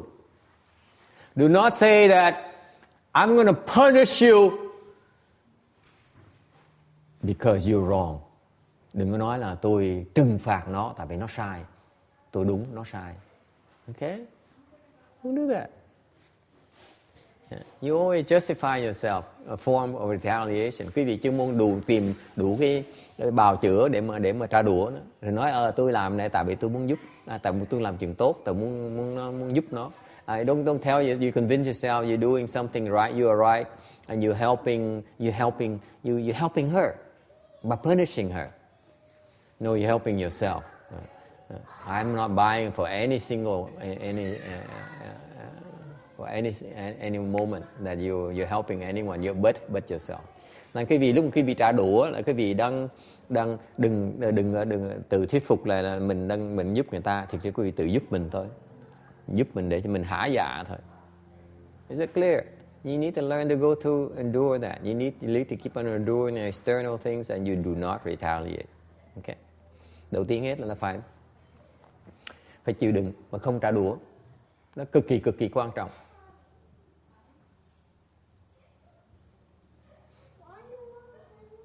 所以说，法师说这三人他是有顺序的，所以你先从第一人开始，就是说你要能够忍受外在的这些苦。那不要觉得说你没有办法忍耐了，所以你就一定要还击。Okay, number 2, chuyện thứ nhì.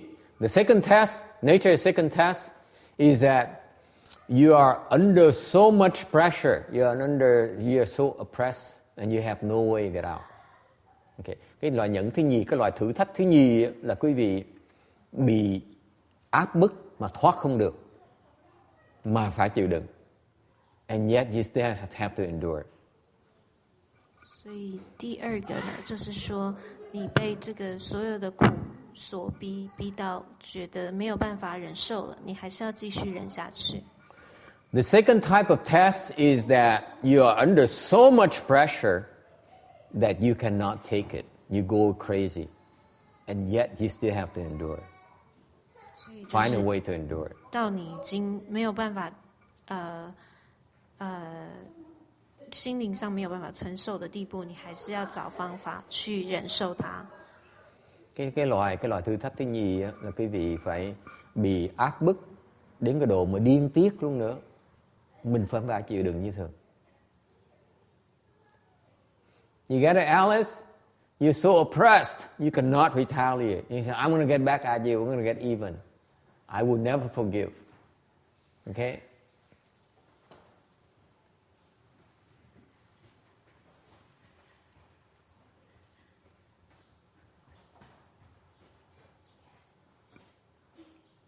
And it's very important for you to understand that because it's the oppression. It is so unfair. It is so mean. It is so evil. Okay, this person does not deserve to live. Mr. Bin Laden does not deserve to live. Therefore, we should shoot him. Okay, that kind of thing. You still have to endure it. You kill your mother, you still have to endure it. You kill your father, you still have to endure it. You kill your son, you still have to endure it. Okay, any questions about that? Ai thắc mắc gì không?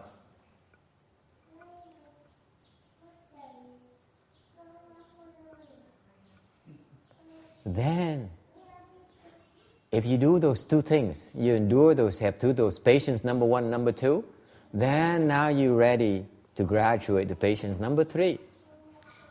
所以说，你如果能够忍1跟2的话，你才能够准备好可以做第3。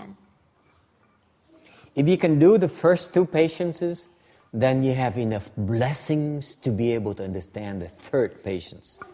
因为你能够做到1跟2的话，你才有足够的福报去了解怎么做第3。Quý vị phải thử cái nhẫn thứ nhất, nhẫn thứ nhì đó, thì quý vị mới có đủ phước để mà tu được cái nhẫn thứ 3. Don't tell me that you're a level person and you are so and so, and therefore I do the Dharma patience. The master only explains the patience number 1, number 2 for worldly people. I'm beyond that.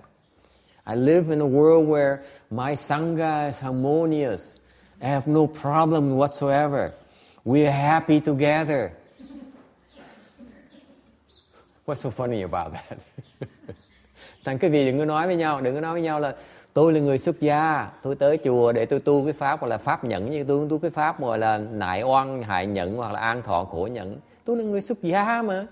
Chúng tôi là cái pháp, tôi là lục hòa, lục hợp. Ok, chúng tôi sống với nhau rất là sung sướng, rất hòa hợp với nhau.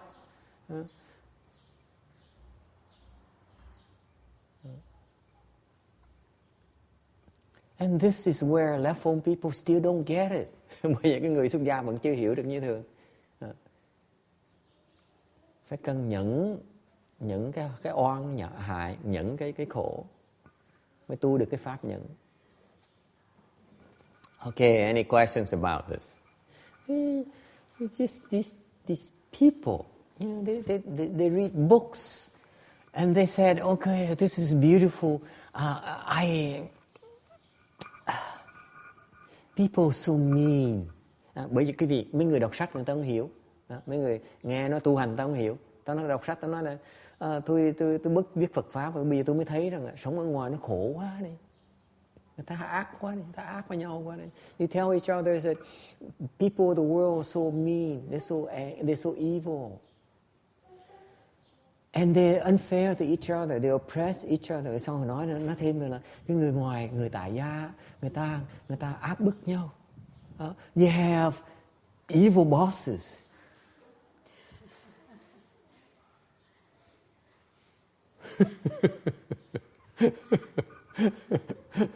Có những người chủ ác dễ sợ lắm. You know, they oppress you, they squeeze you.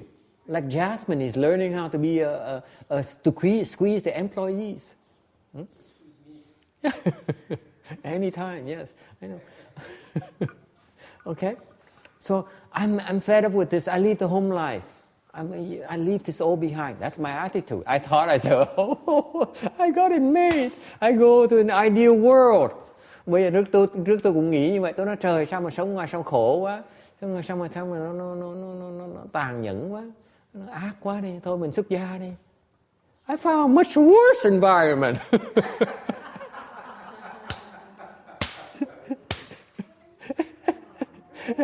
Vào chùa vạn Phật mới là điên cái đầu, mới nói ủa sao nó ác như vậy? It's even worse in the outside world. I didn't get it. For 4 years I said, what am I doing here? What am I doing here?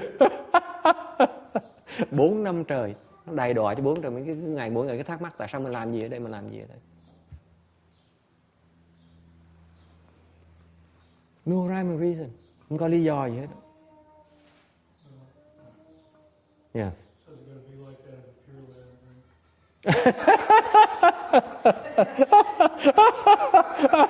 right? Good question. I can't tell you. I haven't been there yet. Hỏi là bị như vậy, bên cõi tịnh độ nó có như vậy không? Tôi nói câu hỏi rất là hay. Để trả lời tôi chưa tới đó, sao tôi biết được? What do you think? Quý vị nghĩ sao? No, it's not like this at all. Because no suffering in the Pureland. Bên cái Tây phương cực lạc đó, không như vậy, hoàn toàn nó không có như vậy. Tại sao? Bên kia nó không có khổ nữa. Okay? No more suffering. No more suffering in the Pureland. That's it. All the sufferings are gone. Okay? Tất cả cái khổ quý vị tới Tây Phương Cực Lạc là hết. Hoàn toàn chỉ sướng thôi. You only have bliss. Okay? No more worry about making money. No more worry about cooking. Không cần phải nấu ăn này. Không cần phải quét nhà này. Không cần phải làm tiền nữa. Okay? 所以他问说，是不是在西方极乐世界也是这样子？法师就说没有，那边是没有受苦的，所以不需要担心这样的事情。Okay, so then you're ready to understand the nonsense of your attachment. Cái pháp nhẫn là sao? Cái pháp nhẫn là quý vị thấy rằng cái sự chấp trước của mình nó vô lý dễ sợ lắm.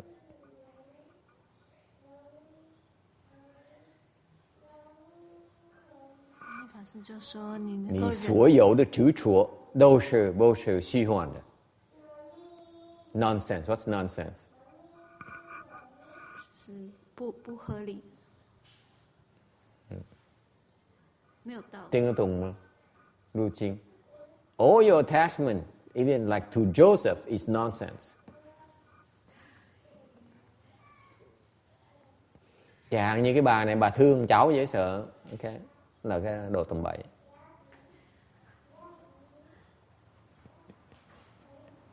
You drop your Joseph like a hot potato. You're nothing. That's the Dharma patience. Có nghĩa là sao? Có nghĩa là cái mà mình quý nhất mình thả nó được. It means that whatever you value most, you're able to drop it. Okay?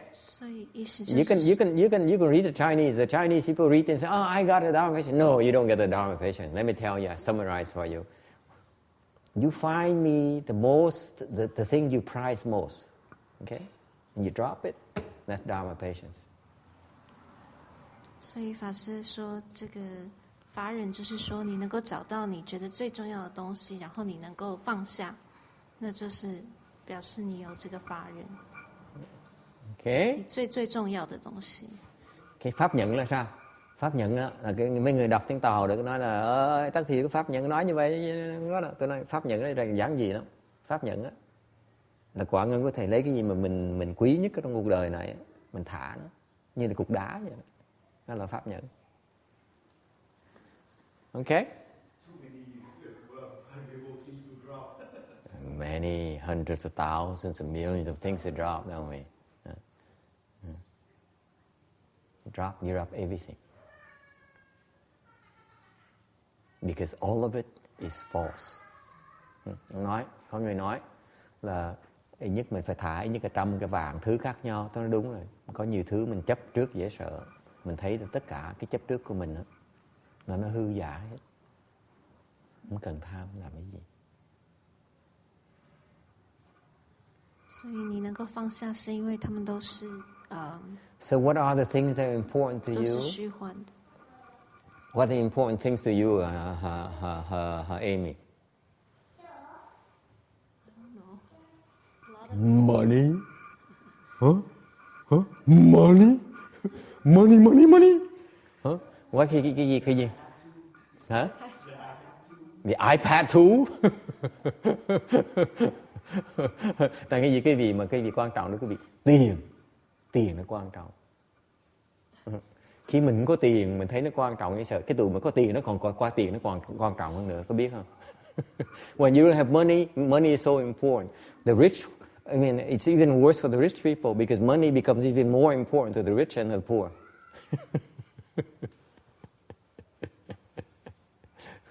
Okay? You drop. You learn to drop. What does it mean dropping? Don't be so attached to it. Cái pháp nhẫn là sao? Cứ vì nhận ra những cái gì mình quan trọng trong cuộc đời mình xả nó bớt. Okay? Đừng có coi nó quá quan trọng gì. For example, you have money, you give it to me.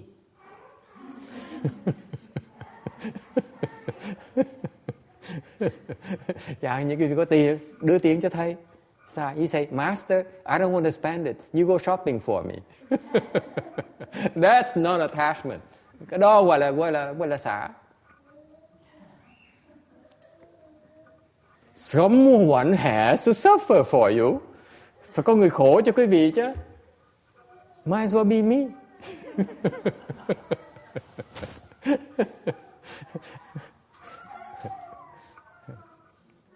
Any questions? Ai thắc mắc gì không? The principle is that everything is conditioned. Cái Phật pháp giảng nghĩa cái đó là所有的一切都是有为法。Okay?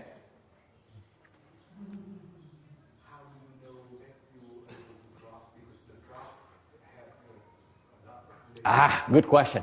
My goodness. It's about the time you ask a good question. You've been holding back for the last couple of months. Cả tháng rồi mà ông trì, ông kìm lại, ông hỏi câu hỏi nào nữa hết á. Okay. Bây giờ hỏi câu hỏi rất là hay. 所以他的问题是说，你怎么知道你已经放下？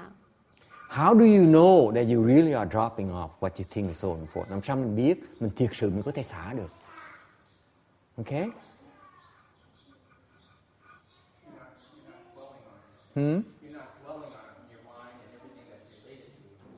You're not dwelling on it? How do you know you're not dwelling on it? Your thoughts. If your thoughts are always about it, what to do is, what is, and it's always related, comes back as sort of a nucleus of all your extraneous thoughts. Ông này ông nói, có người nói á, là mình những cái tư tưởng mình á, trong đó mình không có trù, mình không nghĩ về nó nữa, không có nghĩ tới những cái chuyện đó là mình xả nó được. Danny. Yes. How do you know? If you become completely neutral towards the object that you're talking about, Hoàn toàn không dửng dưng với cái Phật đó. Danny, where are you? I need you. Okay. 他是说，一个人是说 How do you drop? How do you know that you are no longer attached to it? You know. Come in and answer the question. How do you know you are no longer attached to something you want? How do you know? Kenny, how do you know that you can detach from something you want? The toy you want. How do you know you detach from you no longer attached to the toy? How do you know? Làm sao mình biết được là mình không còn chấp vào nó nữa? How? Danny. Think of the other toy that you're attached to. How do you know? Nonsense. Huh? I kind of have several questions. The first question is, if I don't have it, does it going to kill me? And then if it doesn't kill me, then I should say, does it really bother me? No. We're talking very simple. This is real. Okay, we're not talking theory here. Jimmy, I'm talking about something you want. This is something you want. This is something you are attached to. How do you know you are no longer attached to it? Cái chuyện nó thực tế dễ sợ lắm. Cái vị đang cầm trong tay này, cái này mình rất chấp vào trước vào cái này. Làm sao mình biết là mình không còn chấp trước nó được nữa? How do you know? Randy, the boss here says, I don't think about this anymore. Cái ông này ông nói là tôi không nghĩ về cái này nữa. Does that work? I don't think about this. I don't think about this. If you watch your own thoughts, a lot of times whatever's bothering you, think about it as well, and try to figure out the solution. So that's like an attachment. But like if you want something, you'll see that it's always on your mind, where you get it, and how you're going to do it, and all the plan for it. Or you could say scheme for it. This is my objection to his thing. Ông này ông nói là vì tôi không nghĩ tới nữa, tôi không đồng ý. Okay, let me show it to you. Why it doesn't work? I'm not thinking about this, right? Quý vị nghe không? Tôi không suy nghĩ đúng không? Because I'm still thinking about this right now, right? I'm not thinking about it. You see? See the problem, Randy? I'm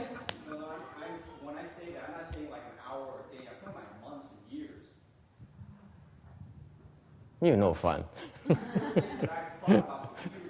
You will not give me any credit for my Dharma, do you?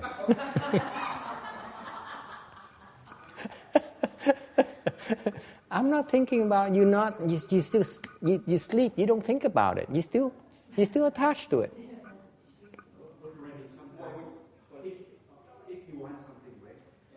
Right? You agree? I mean, you're not thinking about it. You're sleeping. But you still have it. Yes, Vicky. Just 1 second. Yes. You give it away. Thank you. I said drop it. Whoop, whoop. See, you don't dare drop it. I don't dare drop it. That's my point. No, I don't think so. Because I think when you give it away, you're still thinking about you gave it away. You still want it back. Excellent. Excellent. Excellent. I have a story for that. Beautiful. Very good. Okay. But wait. Okay. Bear with me. Patience number 1.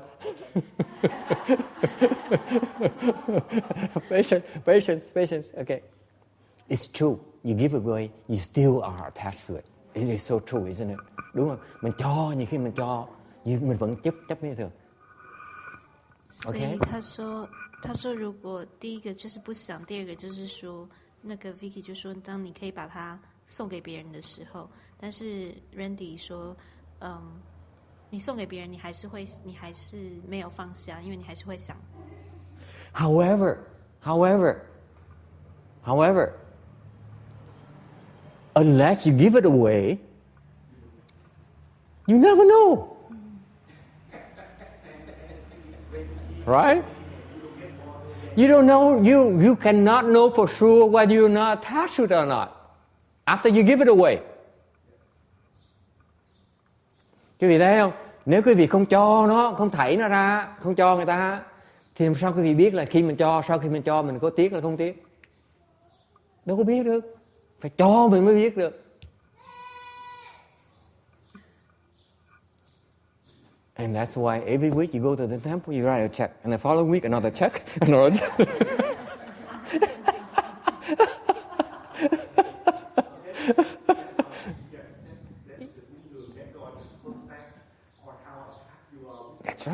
That's right.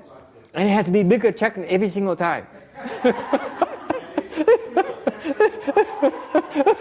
Just to make sure, you can look, it's too devious. It said, I give less. I said, no. You're only asking for a check every single week.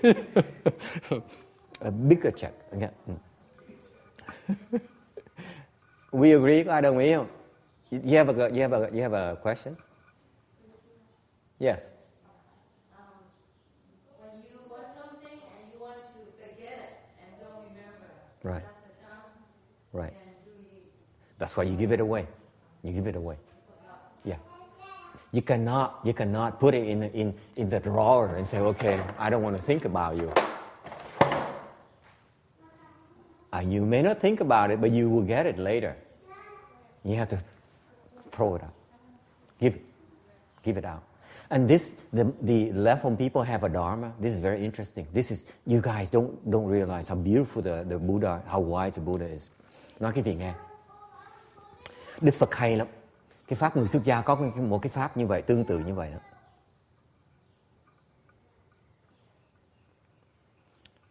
Là người xuất gia bố thí hết tất cả, không có gì của mình hết. Đức Phật chỉ cho giữ ba cái y thôi, ngoài ra không có được cái gì hết. What happened is the Buddha's teaching, he says, you're a left home person, you only have 3 sashes, okay? No underwear, okay? No bra, no socks, no caps, okay? Không có gì đồ lót, không mặc đồ lót, không có đội mũ, không có gì hết á, chỉ mặc 3 cái y thôi, phải không sư cô? Okay? And so what happens? We can't handle it. Cái thật mấy người xuất gia ta chịu không được. We need to have a watch. Otherwise we can't tell time. Người xuất gia một đầu đệ tử Phật mới nói bẩm Đức Thế Tôn, con phải cần biết giờ. Thầy Phật okay, thì cho mày cái đồng hồ. So the Buddha said, I'm very compassionate. I let you have the watch. And then the second guy comes along and says, the boss, we need to have a computer. Người thứ nhì tới nói, tôi bẩm Đức Thế Tôn, con cần cái máy điện toán. Okay, so pretty soon everyone comes up and says, Buddha, we need to have these things. So the Buddha said, okay, you can have those things. Okay, you have 100 things. So each left home person has 100 different items. I have 200, okay, but I'm different. One of it is the RCC van. That's one. I count it as one. Actually, inside it doesn't count.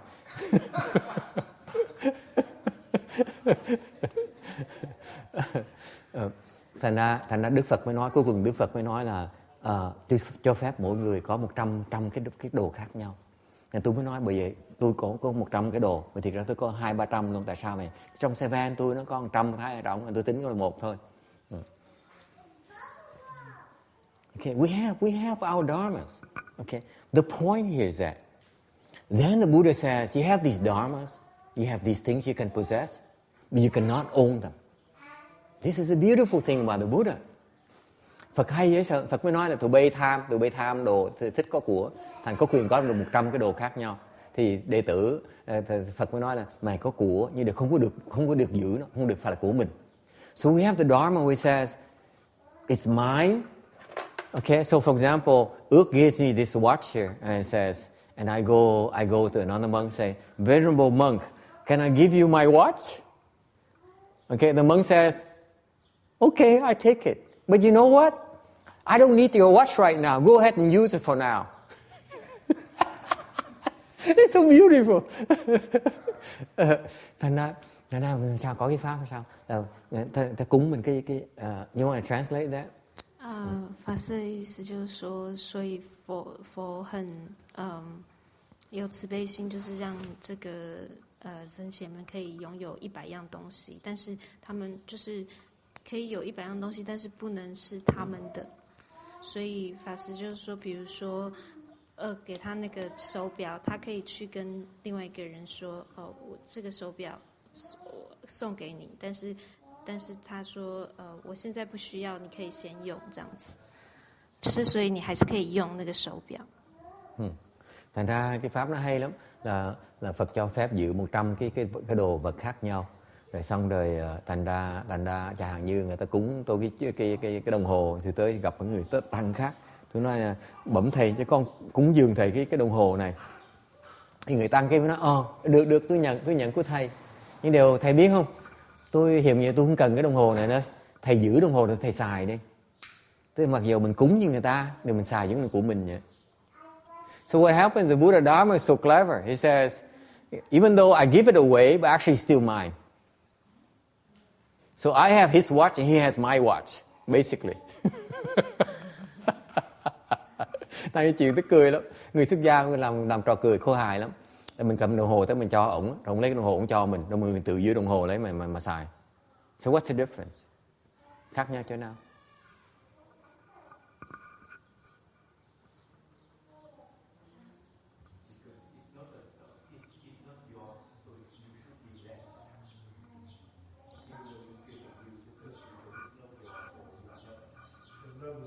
Well, I can't give away my van, okay? It's too expensive. I can't trust another monk. Let's face it. There's a limit.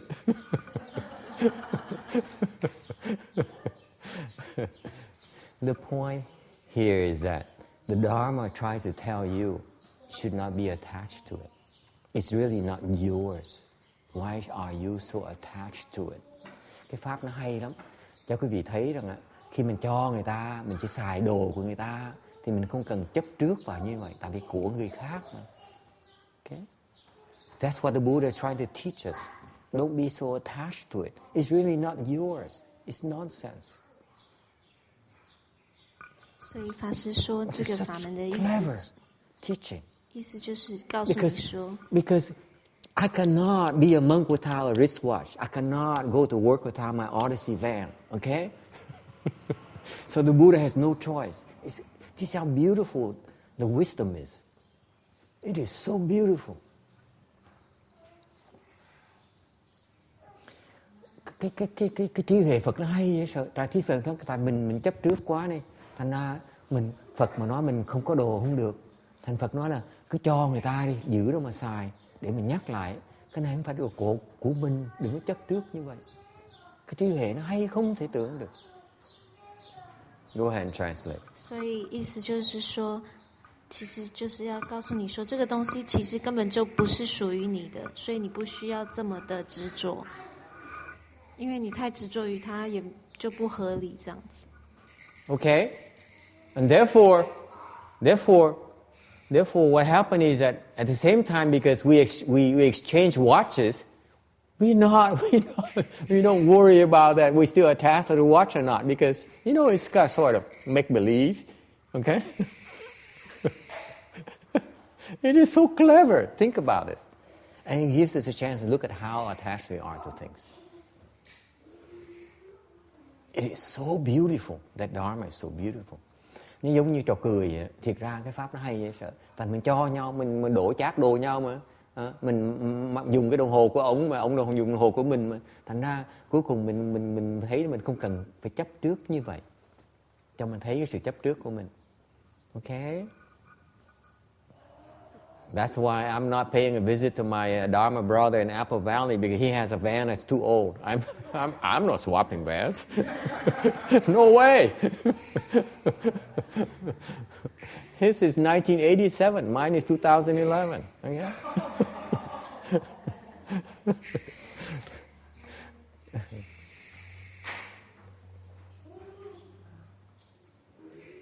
Okay. So going back to the point. You give it away. Okay, you have to give it away. That's the Dharma. If you really are not attached to it, the first test is, can you give it away? Okay. Thành ra nói về cái đề tài chính, nếu cái sự thử thách quan trọng đầu tiên hết, quý vị có cái pháp nhẫn này là quý vị có thể vất nó đi không, xả nó đi không, cho nó đi không. Đó là cái đầu tiên hết. Okay. 所以第一点就是说，你能够放下，是不是因为你能够可以舍弃它，可以不要送给别人。 All right. Any questions so far? And then the second part is, once you give it away, do you still think about it? Because that's what problem with Randy is. He can give it away, but then he thinks, I'm not sure I did make a good move. It's called post-purchase dissonance. This usually afflicts women, not men. I'm surprised that Randy has this problem. Post-purchase dissonance. My ex-wife is like that. We spend like several hours going shopping, and then she buys the things. She comes back and says, I'm not so sure it's the right thing. And she drives me nuts. 所以第二点就 Just 是 think about it. Just to think about it. 第二点 It's 就是 crazy. Something like that. Something like that. I don't know. I'm just thinking of shopping right now, because all the checks are be coming later on after the lecture. All right. Mình cho xong rồi mình tiếc, mình vẫn nghĩ nó như thường. Okay. 所以第二点就是说，你舍弃了以后，你是不是还是会想它？ Then you're not detached yet. Cho rồi vẫn suy nghĩ như thường, đòi như thường là mình vẫn chưa xả được. Okay. All right. Any questions? Yes. Buyer's remorse would be giver's remorse. Something like that. Yeah. Yeah. That sounds right. Thank you. Okay. Any other question? Ai thắc mắc gì không? See, it's that simple. The Dharma patient, you give it away. You give it away. Cái pháp nhẫn là mình cho. This is why we practice giving. Bởi vì mình mới tu pháp bố thí. Okay? You give away until. And you eventually find something you can't give away. Then you don't have Dharma patience yet. Thành mình cái bố thí hoài đến lúc mình thấy những cái đồ mình bố thí không được, mình biết đó mình chưa được pháp nhẫn. And you keep on giving away things that you cannot give away, and that's how you get Dharma patience. It's that simple. It's not about talking, it's about doing. Cái pháp nhẫn á, là mình cứ cái gì mà mình cứ cho, cứ bố thí hoài. Cứ bố thí hoài như vậy, đến lúc nào đó mình sẽ gặp những cái mình bố thí không được. Ok, mình phải cố gắng bố thí như thường mới gọi là pháp nhẫn. Ok, pháp nhẫn là làm chứ không phải là nói. 所以你就是一直要学着去给舍弃你不能舍弃的东西，最后你就可以得这个法忍。Okay, any questions? Yes. That explains Bodhisattva's giving their heads away. That's the perfection of this done. Yes. There's nothing. Yes. This is why the Bodhisattva has the Dharma. It says, whoever asks, you have to give it away.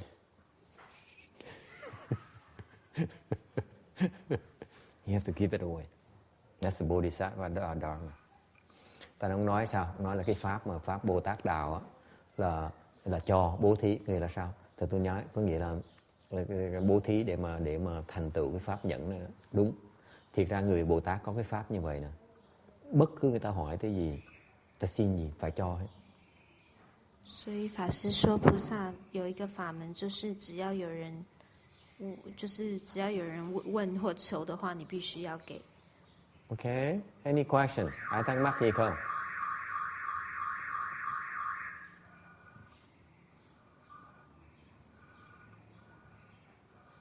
Okay, you have no questions, then we can stop here and have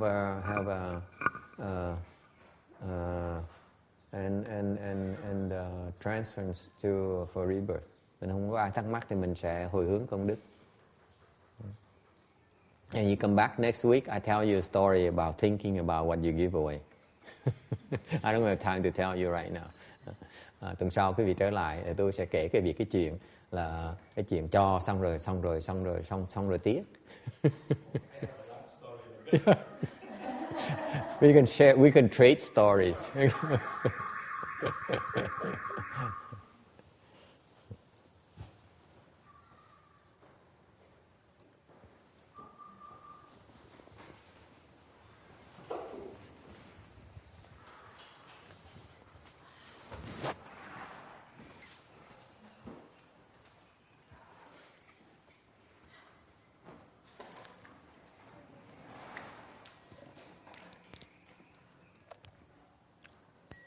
May these merits and virtues adorn the Buddha's Pureland, repaying the fine of kindness above, heeding its threefold paths below. May those who see and hear all bring forth a Bodhi mind. And when this retribution body is done, be all born in a land of utmost bliss.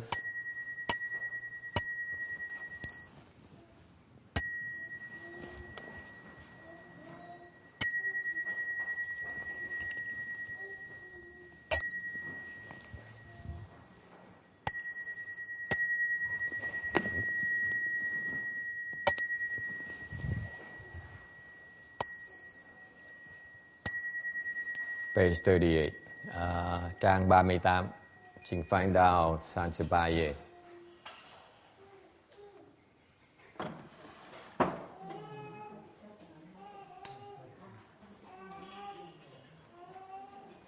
Can you raise the screen, please?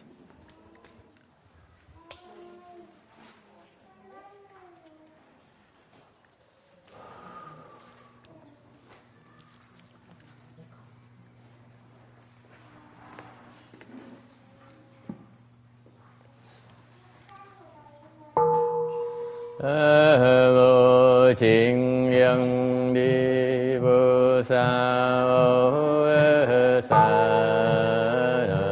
vô chính nhân đi vô sa vô sa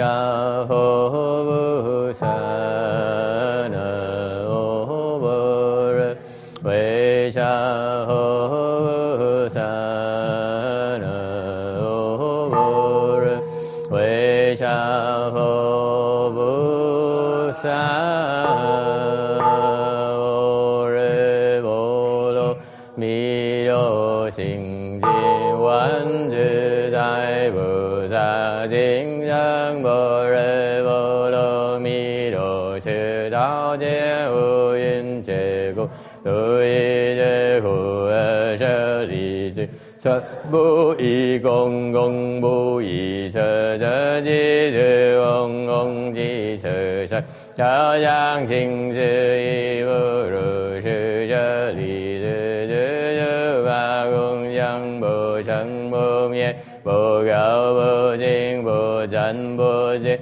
sư cô công trong bồ sa vô giáo sang sinh sư vô ye ở bi sơ sân y bồ sa sân sang quay chủ ba vô yên trên ai chư vô y sư chế vô minh y vô mô minh chi lại chư vô lao sư y vô lao sư chi vô cơ chi mê đạo vô chư y vô tất y vô xua tơ cô bồ tát sa tô y bồ rê bồ lô mi đồ cô xin cô qua ai vô yêu cùng bồ yên ly điên đạo mừng sang chiếu chính niết bàn san sư chủ vô y vô rê bồ lô mi đồ cô ta niêu đô lô san miêu san bồ tát cô chư bồ rê bồ lô mi đô chư ta sanh châu chư ta miệng châu chư sanh châu chư thân thân châu nan chư y đề cô chân chư bồ sĩ cô chúa bồ rê bồ lô mi đô châu chí chúa châu ye đi bồ lô sanh chê đi bồ tát sa pờ nam mô a mi đô pờ ye đô đi ye đô du bờ bi a mi li đô di đan bờ bi a mi li đô mi ra lần đi a mi li đi ra lần đô chế mi li chế no chư đô cha li so bờ nam mô a mi đô bờ ye đô no đi ye đô mi li du bờ bi a mi li đô di đan bờ bi a mi li đô mi ra lần đi a mi li đô mi ra lần đô chế mi li chế no chư đô cha li so bờ nam mô a mi đô bờ ye đô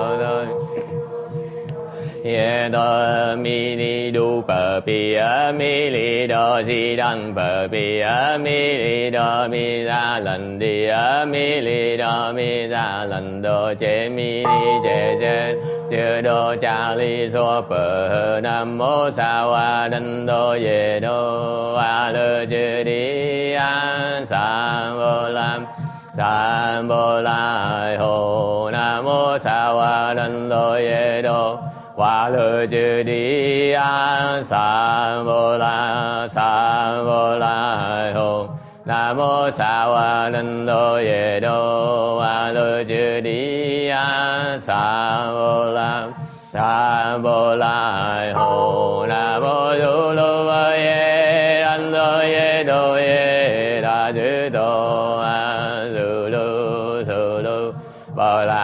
lô bồ la sư lô so bờ nam mô du lô bơ ye đan đô ye đa chư tô an sư lô bồ la sư lô so bờ nam mô du lô bơ ye đan đô ye đa chư tô an sư lô bồ la sư lô so bờ an ye na san bồ wa ba rư la hồng an ye na san bồ wa ba rư la hồng an ye na san bồ wa ba rư la hồng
Nam mô